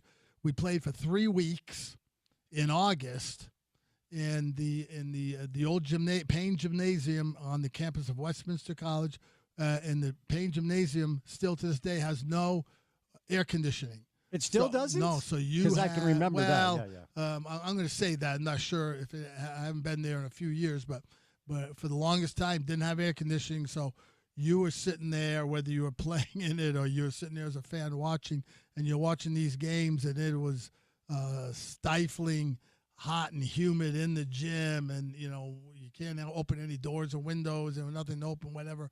And so it was a heat box.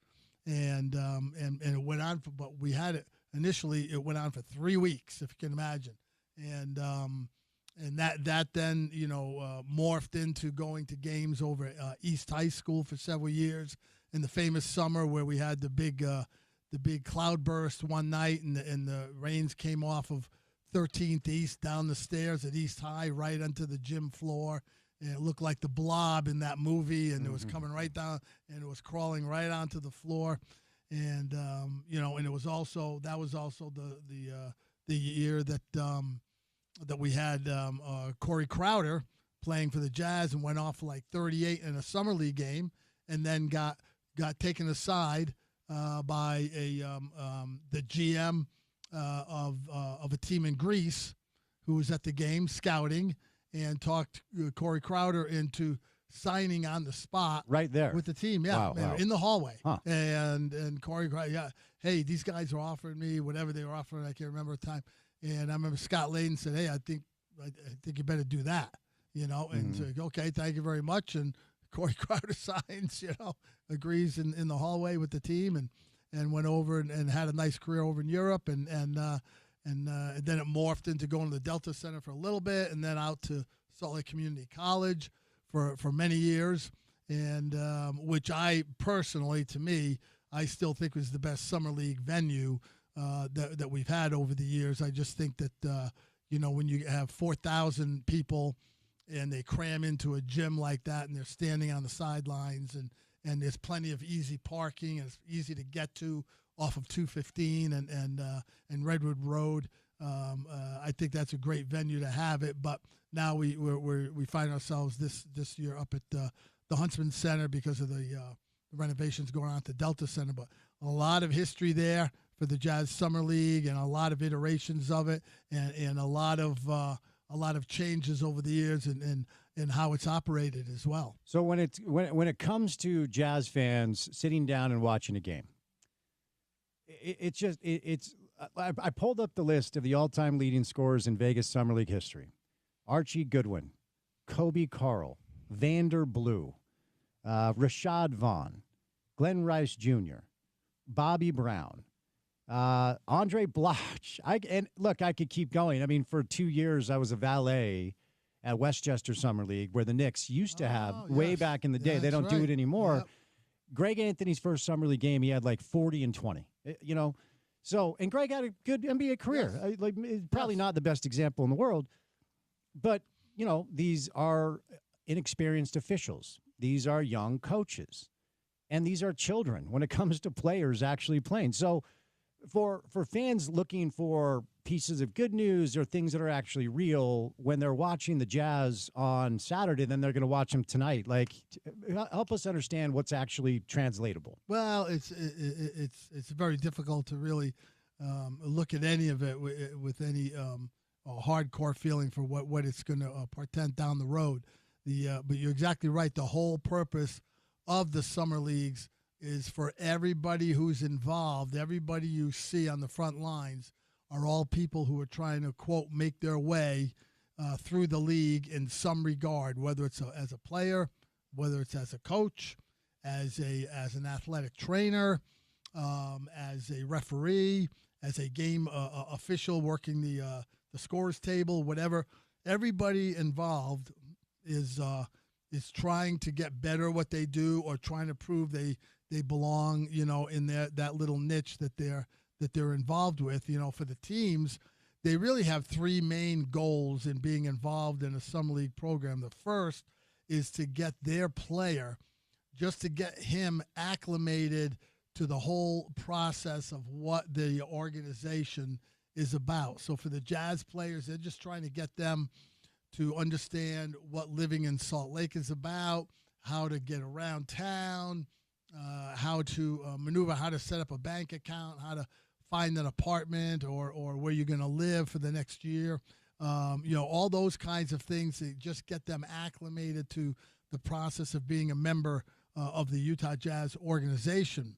The second goal, the second level, is for the players to get used to the coaches and the people around them, the support staff, whether it's the strength training staff, the equipment staff, the massage therapists, the doctors, the trainer, everybody involved in the process, to get them familiar with them, to understand what the process is of being a professional, how the Jazz go about their business on a day-to-day basis.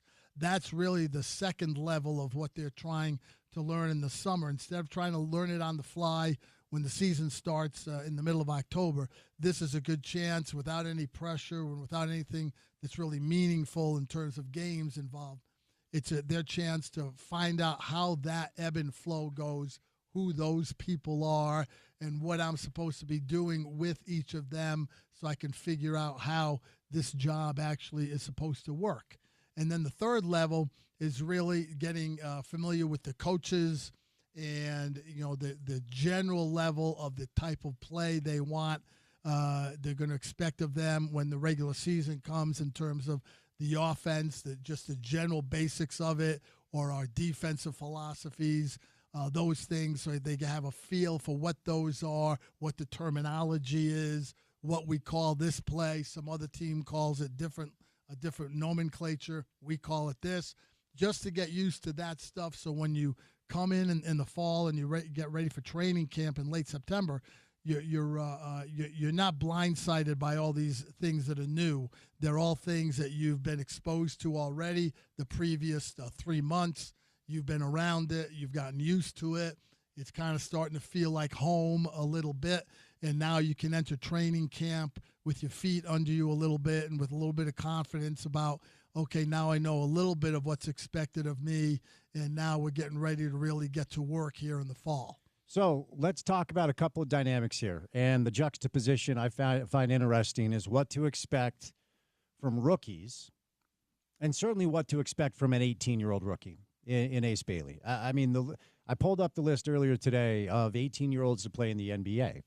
And even the 18-year-olds that went on to play really well typically struggle in the NBA when they're that age. There are exceptions. LeBron was a 20-point guy. Dwight Howard had a good rookie year. But Kobe struggled. And I've got the list. We can go over all the names, right? So when it comes to what to expect from Ace, who's 18 years old and a rookie, I want you to kind of walk us through what to expect from a player that young, even at the Summer League level. And then certainly, if you're a fan of a team, what has to happen are the softs and above really have to dominate the whole thing. And if they don't, that's a really bad sign. If you've had a year of NBA basketball under your belt, and then suddenly you're in the Summer League and you can't get anything done, it's like, okay.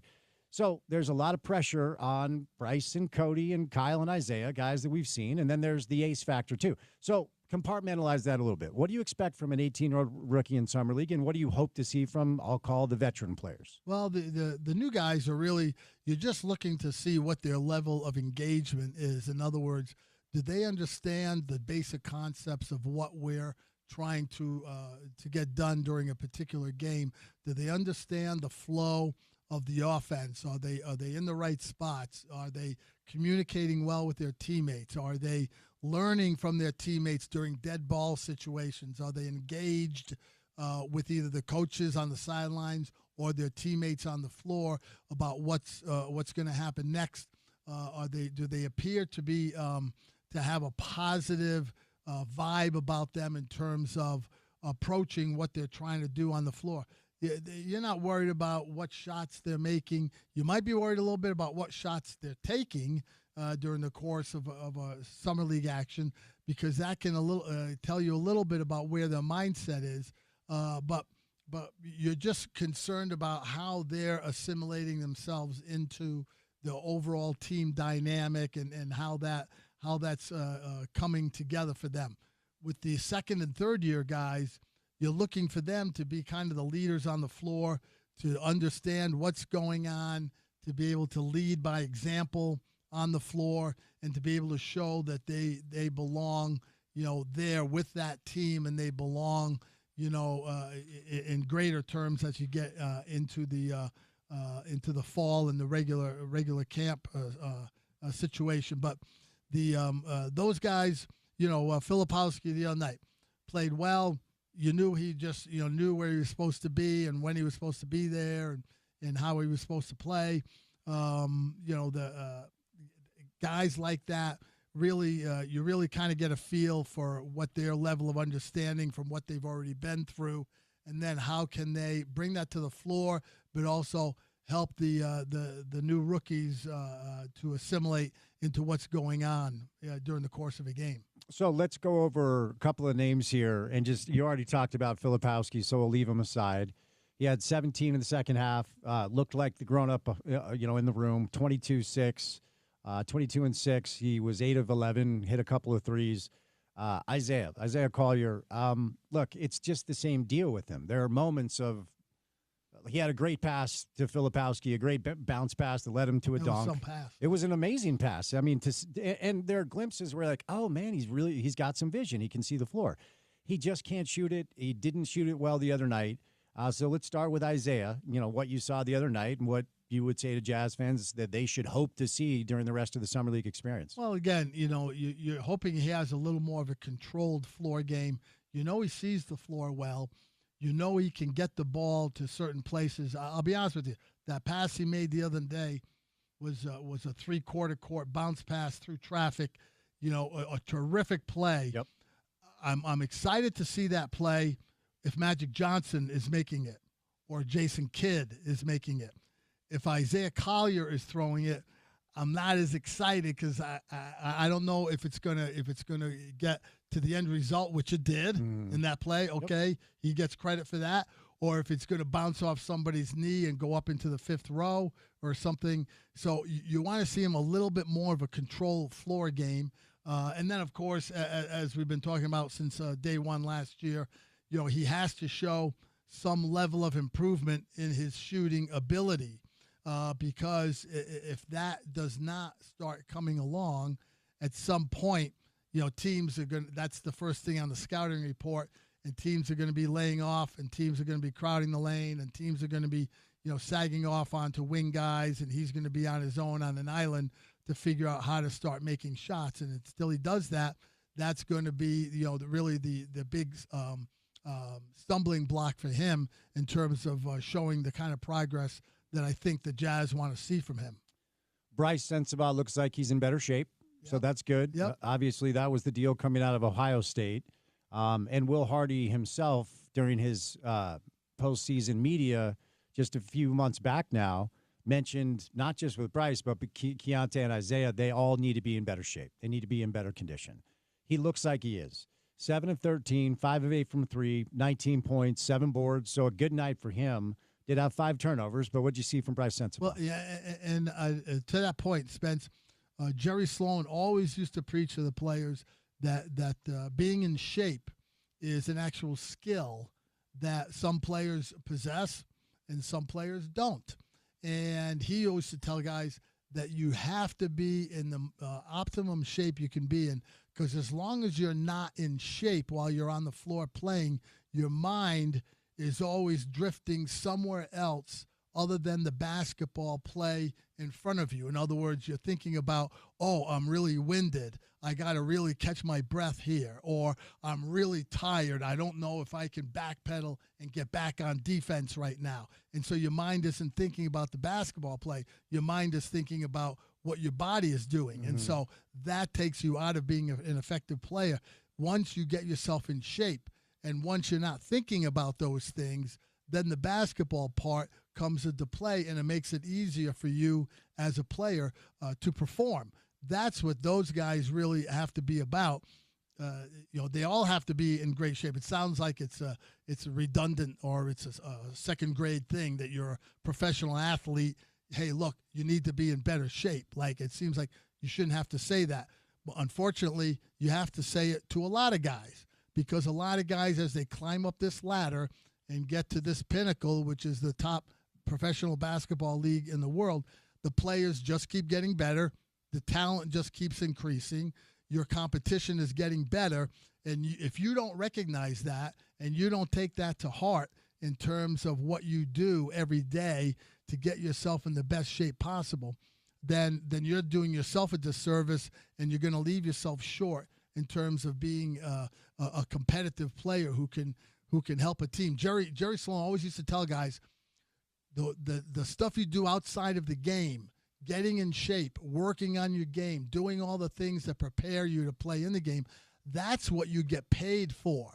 That's what the job is. When you get up there on Friday night at 7 o'clock and we tip the ball off, you may not get in the game. You may be on the end of the bench, and you may not even play, but you're still going to get paid, all right, on the 1st and the 15th. So the job is really getting in shape, being prepared, getting ready to be able to play. And if you take care of those things and do it the way you're supposed to be prepared, then when your name gets called during the game, then you'll be able to go in and contribute to the best of your ability. We'll save your thoughts on both Ace Bailey and Walt Clayton Jr. for the next segment, but the last name for this segment will be the other vet after a really rough rookie year, and I really am not piling on this kid. Like, he's so young, and I feel like so many people were so down on him. It's like he never has a chance to develop. But Cody Williams is going to have to show more as a soft, certainly, than he did as a rookie.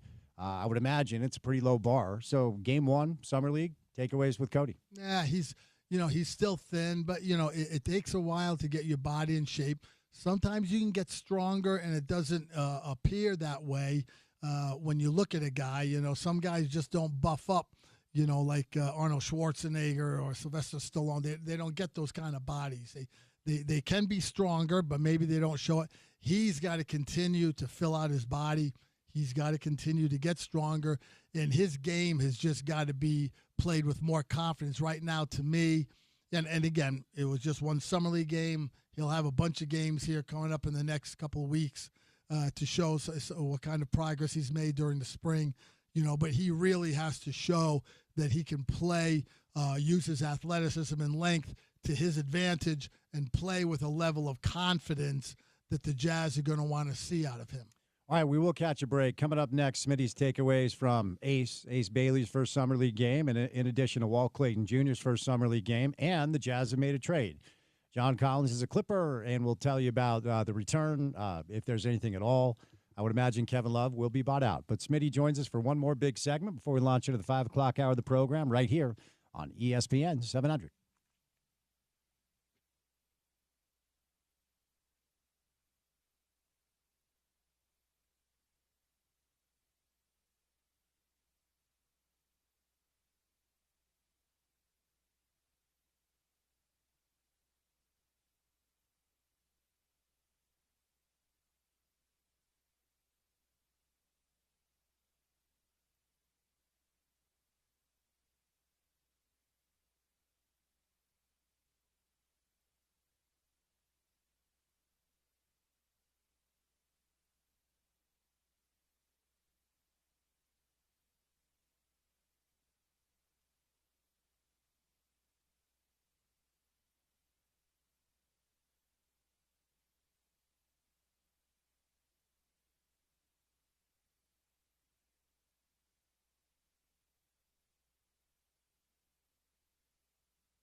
All right, another segment with the local legend, the local celebrity whose star is rising, Richard Smith, 40 years with the Jazz front office.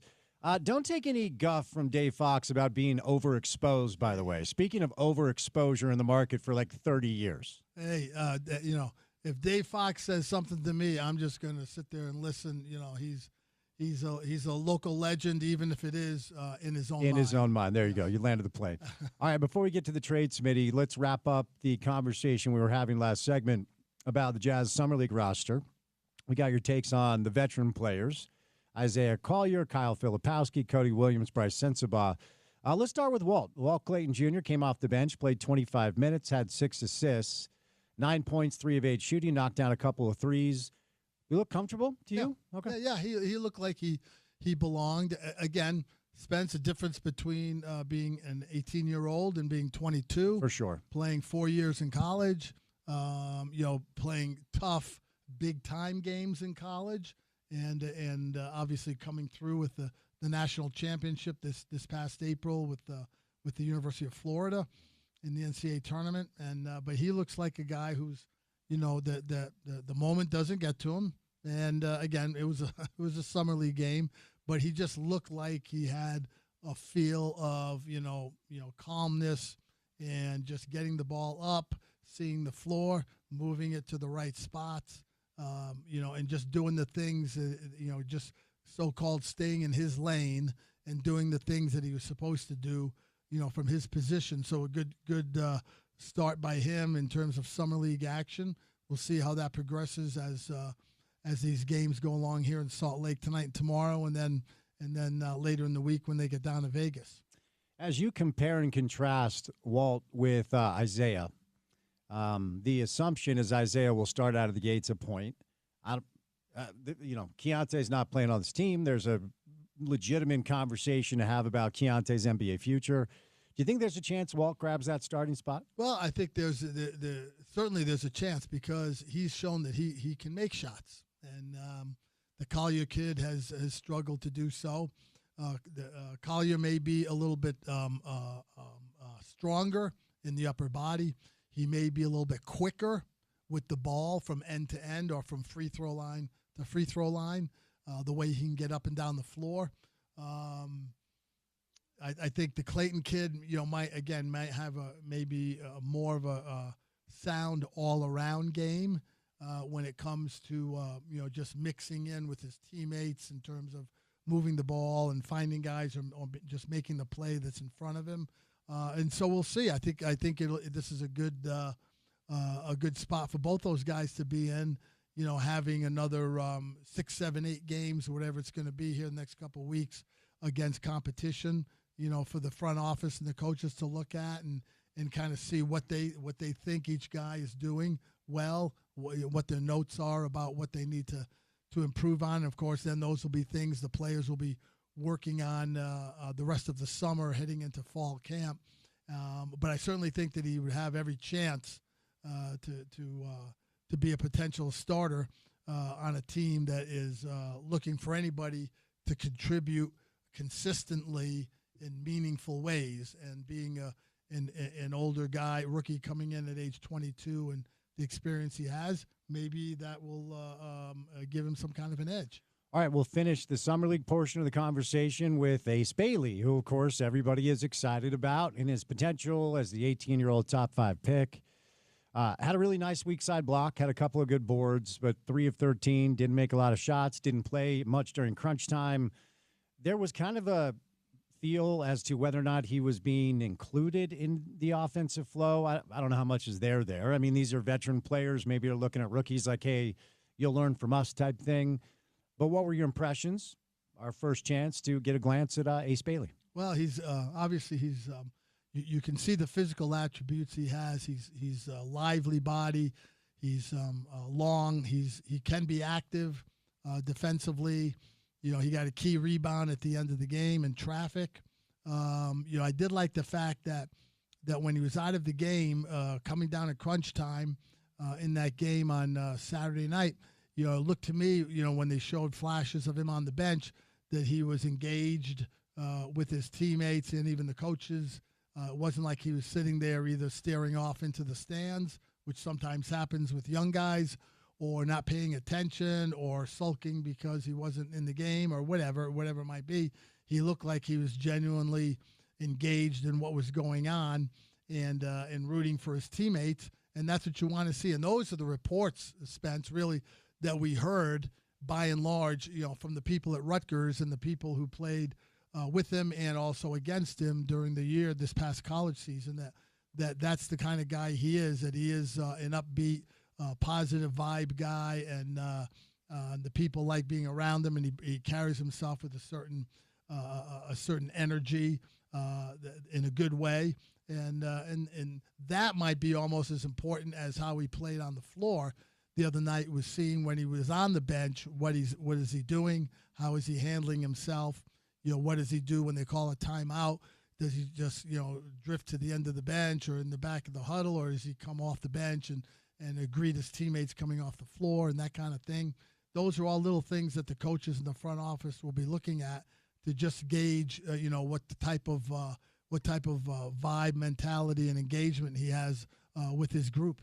No reason to panic, obviously. The first game of Summer League. Did he look the way you expected for an 18-year-old? Yeah. Okay. Yeah. I mean, he carries – you can just tell that he has a certain bounciness, and he has a certain air of confidence about how he runs the floor, how he sees the floor when he's off the ball on the weak side. He's looking for an angle to cut to. He's looking to drift high to get open with his hands ready. Little things like that, give you just a little bit of a glimpse into what kind of player he can be. And look, it's going to take him a lot of reps, and it's going to take him a lot of getting knocked around a little bit, and maybe some guys are going to come at him in some games, where they think, this is the guy I was hearing so much about. Okay, let me see what he's got, and so he may have to deal with some of that out on the floor and how he responds in both skill-wise and also in terms of his professionalism. May tell you a lot about how he's going to be able to carry himself. All right, Smitty, let's move over now to the space of the news that broke, I think, this morning. Of course, it is not official until the league approves, but John Collins has been traded. He is now a member of the Los Angeles Clippers. The Miami Heat land Norman Powell in the deal, and the Jazz get Kevin Love, Kyle Anderson, and a 2027 second-round pick via the Clippers. My guess is both Kevin Love and Kyle Anderson are bought out or moved. I mean, Kevin Love for sure. I think that's probably already done. Maybe you have a different opinion on that. Is this essentially getting off John's salary and grabbing a second-round pick for the try? Is that all this is? Sure. Well, Spence, look, they apparently have taken care of the big elephant in the room that everybody's been talking about since the last trade deadline, and that is, okay, if they're going young and they're going to play all these guys, then we've got some big money guys over here in Sexton and Clarkson and Collins. So what are we doing with them? Well, they've answered that question with Austin Ainge coming in. They've been able to move all three guys out, right? So whether you like what they got for him, whether you think it was, a quarter on a dollar, or whether, whatever you think the value was, what they did was they moved all three of those guys, and they moved them to just not only alleviated themselves from those contracts and those players being on the roster, but they moved out of that money, and so they're going to have more money available when the dust settles. But what it really says is that we're dedicated to playing all these young guys next year. It's not going to be, as Austin Ainge had said in his introductory press conference, we're not going to play like that. We're not going to tank on purpose. Mm-hmm. And, of course, I'm paraphrasing, but, now what they're going to do is, we're going to play these young guys because that's what we got. Now Markkanen is the one guy standing there going, well, I'm still here, and he may still be here in October, and maybe not. Time will tell. But they're going to play all the guys that they've talked about, that they've drafted. That maybe there's still guys that they're going to be in the hunt for during the summer. Maybe there's still something else that's going to come down the pike for them. But moving those guys really makes a statement to me that this is the direction with all these young guys we're going to go, and we're going to play them, and we're going to play the guys we got here now, and that's who we're going to run with, and we're going to see how this starts taking shape. So kudos to them for if nothing else. You like their draft, you like the guys they got, you have some questions about the guys the last few years, whatever. The guys that were hanging around and were making the big money and you didn't think were going to be part of their future going forward are now all out of the picture. So they've taken care of that part of the equation. So now they can move forward with what their plans are for these guys, and that'll be very interesting for Jazz fans to see. Any chance Kevin Love or Kyle Anderson is on this roster? Well, I don't think Kevin Love. I think that's a no-brainer. I believe on both sides. Kyle Anderson, I probably would bet against it. He's not quite the profile or the guy that the Kevin Love has been in his prime. But Kyle Anderson is a serviceable and a versatile player. So, the money he makes, it's not great. I could see him on the team next year. I doubt they would want to have him just because I think they would want those minutes eaten up by some of the younger guys here. They've already got under contract. But, if I had to bet on it, I would bet that both guys wouldn't be on the team come October. I agree with that. All right, before I set you loose, Smitty, we'll end on this. You mentioned Markkanen. He's still on the roster. We'll see if that lasted. Donovan was traded in September? Yeah, late summer. Yeah. All right, yeah, so there's still plenty of time for transactions. Walker Kessler still on the roster. Isaiah Collier, Walt Clayton Jr., Taylor Hendricks, Keontae George, Ace Bailey, Kyle Filipowski, Bryce Sensabaugh. What do you think this is going to look like next year? Well, it's not going to be pretty. I mean, you're going to have young guys. A lot of those guys, the jury is out about whether they're A, NBA players at all, B, can they be rotation players for an NBA team, C, can they be contributing players on a competitive or successful team, can they be leaders on a very good team, all these different tiers that you slot guys into.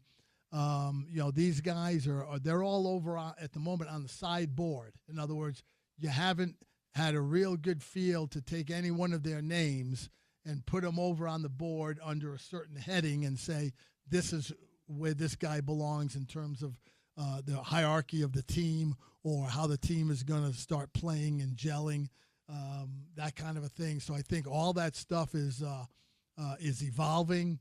It's changing. You've got basically the same coaching staff with a few tweaks to it now that Steve Wojciechowski is going to join the coaching staff from the G League team.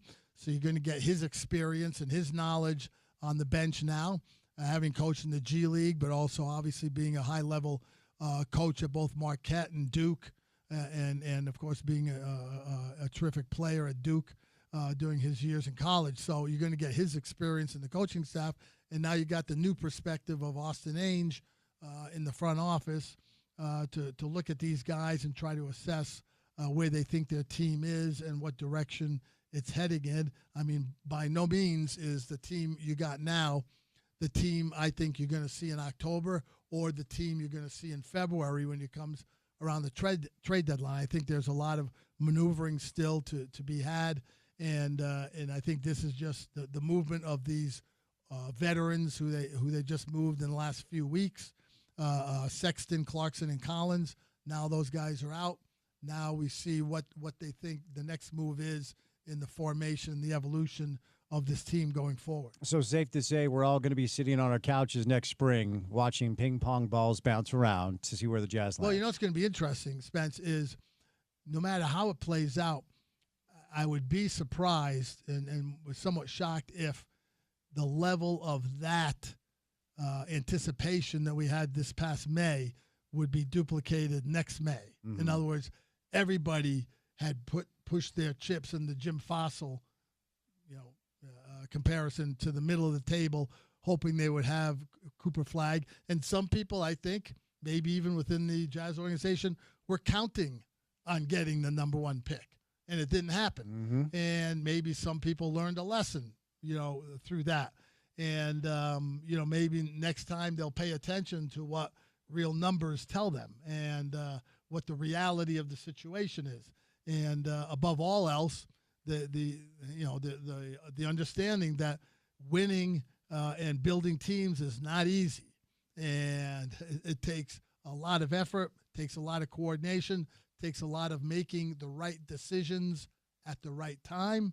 But then it also takes a certain amount of luck and circumstances happening that fall your way that you can't control, but you have to be able to react to them when they do. And so that's what makes it, that part of it can make it exciting for Jazz fans. The losing will not be fun, and Jazz fans may start getting a little antsy about that part of it. About to enter year 4 of what's been characterized as a rebuild or a pivot or a breakdown and build up. I guess it depends on who you ask. Hey, great to see you, my friend. I know you got a trip next week. Safe travels, and so we'll chat soon. Spence, have fun in Dallas. Thank you, sir. Go get him. We're only how many football days away? 54 days away. 54. It's unbelievable. I know, can't believe it is. It's right around the corner. It is, man. Good to see you, okay? Hey, babe, thank you. Richard Smith will catch a break. We'll get to the 5 o'clock hour of the program, but we'll welcome in Ryan from the Dish Pros before we do all of that, where you can save a bunch of money on a bunch of different things by dialing 801-424-DISH. What's going on, Ryan? Spence, thanks so much as always. I hope you had a great 4th of July. You too, buddy. Listen, we've got some neat opportunities. Promotions are as good as they've ever been. And this offer right now with the 2 years promotion, 2-year price guarantee, we'll throw in Showtime and Paramount Plus free for 4 months. But the best part is you get the entire service free for 3 months when you sign up. Guys, it's guaranteed you're going to save money here because you're getting 3 months of the service for free. But even after that, the promotional price that sticks the next 2 years is a minimum $30 less than what you're paying for DirecTV or cable. Call us up, upgrade, get the biggest, fastest DVR out there. Auto hops commercials, auto record your games. There's nothing quite like it. Plus, you also have all the great streaming apps available built into the system. So it's just one remote, and you're good to go. Call us also about internet. We have more internet providers available to us than any other place you can call. Over half a dozen. You name it, we got them. Call us up. We can tell you, hey, this is available. A lot of times it's like 3 or 4 internet providers available at one address. And what the promotional prices are. Got stuff as cheap as $19.99 a month. You just got to call 424-DISH, 801-424-DISH. All right, 3 hours down, 1 hour to go. The 5 o'clock hour of the program on a Monday afternoon comes your way on the other side of a quick break right here on ESPN 700, 92.1 FM. We are proud to be part of the ESPN Radio Network.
All right, wrapping it up. Final segment of a Monday show. Reminder, over the next 2 days on this radio station, we'll give you the best coverage of Big 12 Media Days. So our regularly scheduled programming will be a little bit interrupted. Going to be on air for about 6 to 7 hours, both tomorrow and Wednesday. Myself and Sean, the great OC, Sean O'Connell, hosts our midday show. Hopefully you guys are giving Sean your ears. He's been on air with us now over a year and has really found his groove. And the ratings say that. So thank you for making both Sean and I part of your day. So we'll take care of you both tomorrow and Wednesday live in Frisco. Then coming up on Thursday and Friday, Scott Mitchell will be along for the ride. So there you go. We'll say goodnight. I forgot to tell you, Porter, over the weekend, I had the opportunity, and we have to give our friend Keith Stubbs a major shout-out. I randomly stumbled upon a rumor that Louis C.K. was going to be in Ogden for a What the hell was that? There was some rumor going around like Louis C.K. It was not on his website. It was not on his tour schedule, but he added dates up in Ogden, and I was able to go up and see him on Friday night before I left town for a minute. We had second row seats. Keith reserved some seats for us because Keith rules. And I will tell you what, man, watching somebody like that do what they do up close is a phenomenal, phenomenal thing. I know the whole deal, maybe some people don't think he's funny because all that stuff, go ahead and Google search it. He might be my favorite of all time, and it was a really cool experience to see. It was awesome. When you just talk about narrow it down to the art of stand-up, I think he maybe is the best to ever do it, at least from me watching an hour of stand-up comedy. Guttural laughter, right? When you see someone like that. And to see him up close and personal, that's pretty cool. Like you, didn't see anything about it. Yeah. And so it pays to know Keith Stubbs, huh? It does. And we will get Keith on the show coming up. I have to send you his cell phone number because I do want to do a little stand-up comedy on the program. But really cool experience. Hopefully you guys had a great 4th of July weekend. Porter, typically you tease a Tuesday edition of the program, but our regularly scheduled programming is a little bit interrupted. Yeah, we'll have basically 9 to 5. Tune in. Big 12 Media Days, both tomorrow and Wednesday. And then Scott Mitchell will be in the air chair on Thursday and Friday. So the typical version of the drive, well, we're off until a week from today, actually. Yes, we are, because I'm officiating a wedding coming up this weekend. I love it. That's why I'm leaving. I don't know how this is going to go. My little cousin asked me to do it. It's very kind. Should I wear like a whole priest, like Pope hat situation? I think so. Because I am officially a registered ordained minister in the state of California now. At least do like the get up with the priest and the little white collar. Okay. I'm supporting you in that, at least. Please refer to the me. big tall hat. Yes. Please refer to me henceforth and forever as Minister Spence. Minister Spence. Okay, there you go. We'll say goodnight. Special thank you today to Tim McMahon, Liam O'Brien, Brian Dunseth, and Richard Smith. For any of the sound you may have missed from the show today, go to the website, which is ESPN700sports.com. Download our app. Take us on the go. ESPN 700 app is available in the App Store or the Google Play Store. Then finally, for what we do, afternoon drive on the station every day, we have a podcast page. If you miss any of it, you can go there and listen to all of it. I love it when somebody brags that they got to 75 episodes. We have over 2,000 episodes up on our podcast page. It's called The Drive with Spence Checketts. That's available wherever you get your shows. So subscribe, rate, review, say nice things in the comments. Give us all the stars. It helps. Reporter, I'm Spence saying goodnight. Talk to you tomorrow live from Frisco, Big 12 Media style. You catch all the action right here as always on ESPN 700, 92 FM. We are proud to be part of Utah's ESPN Radio Network.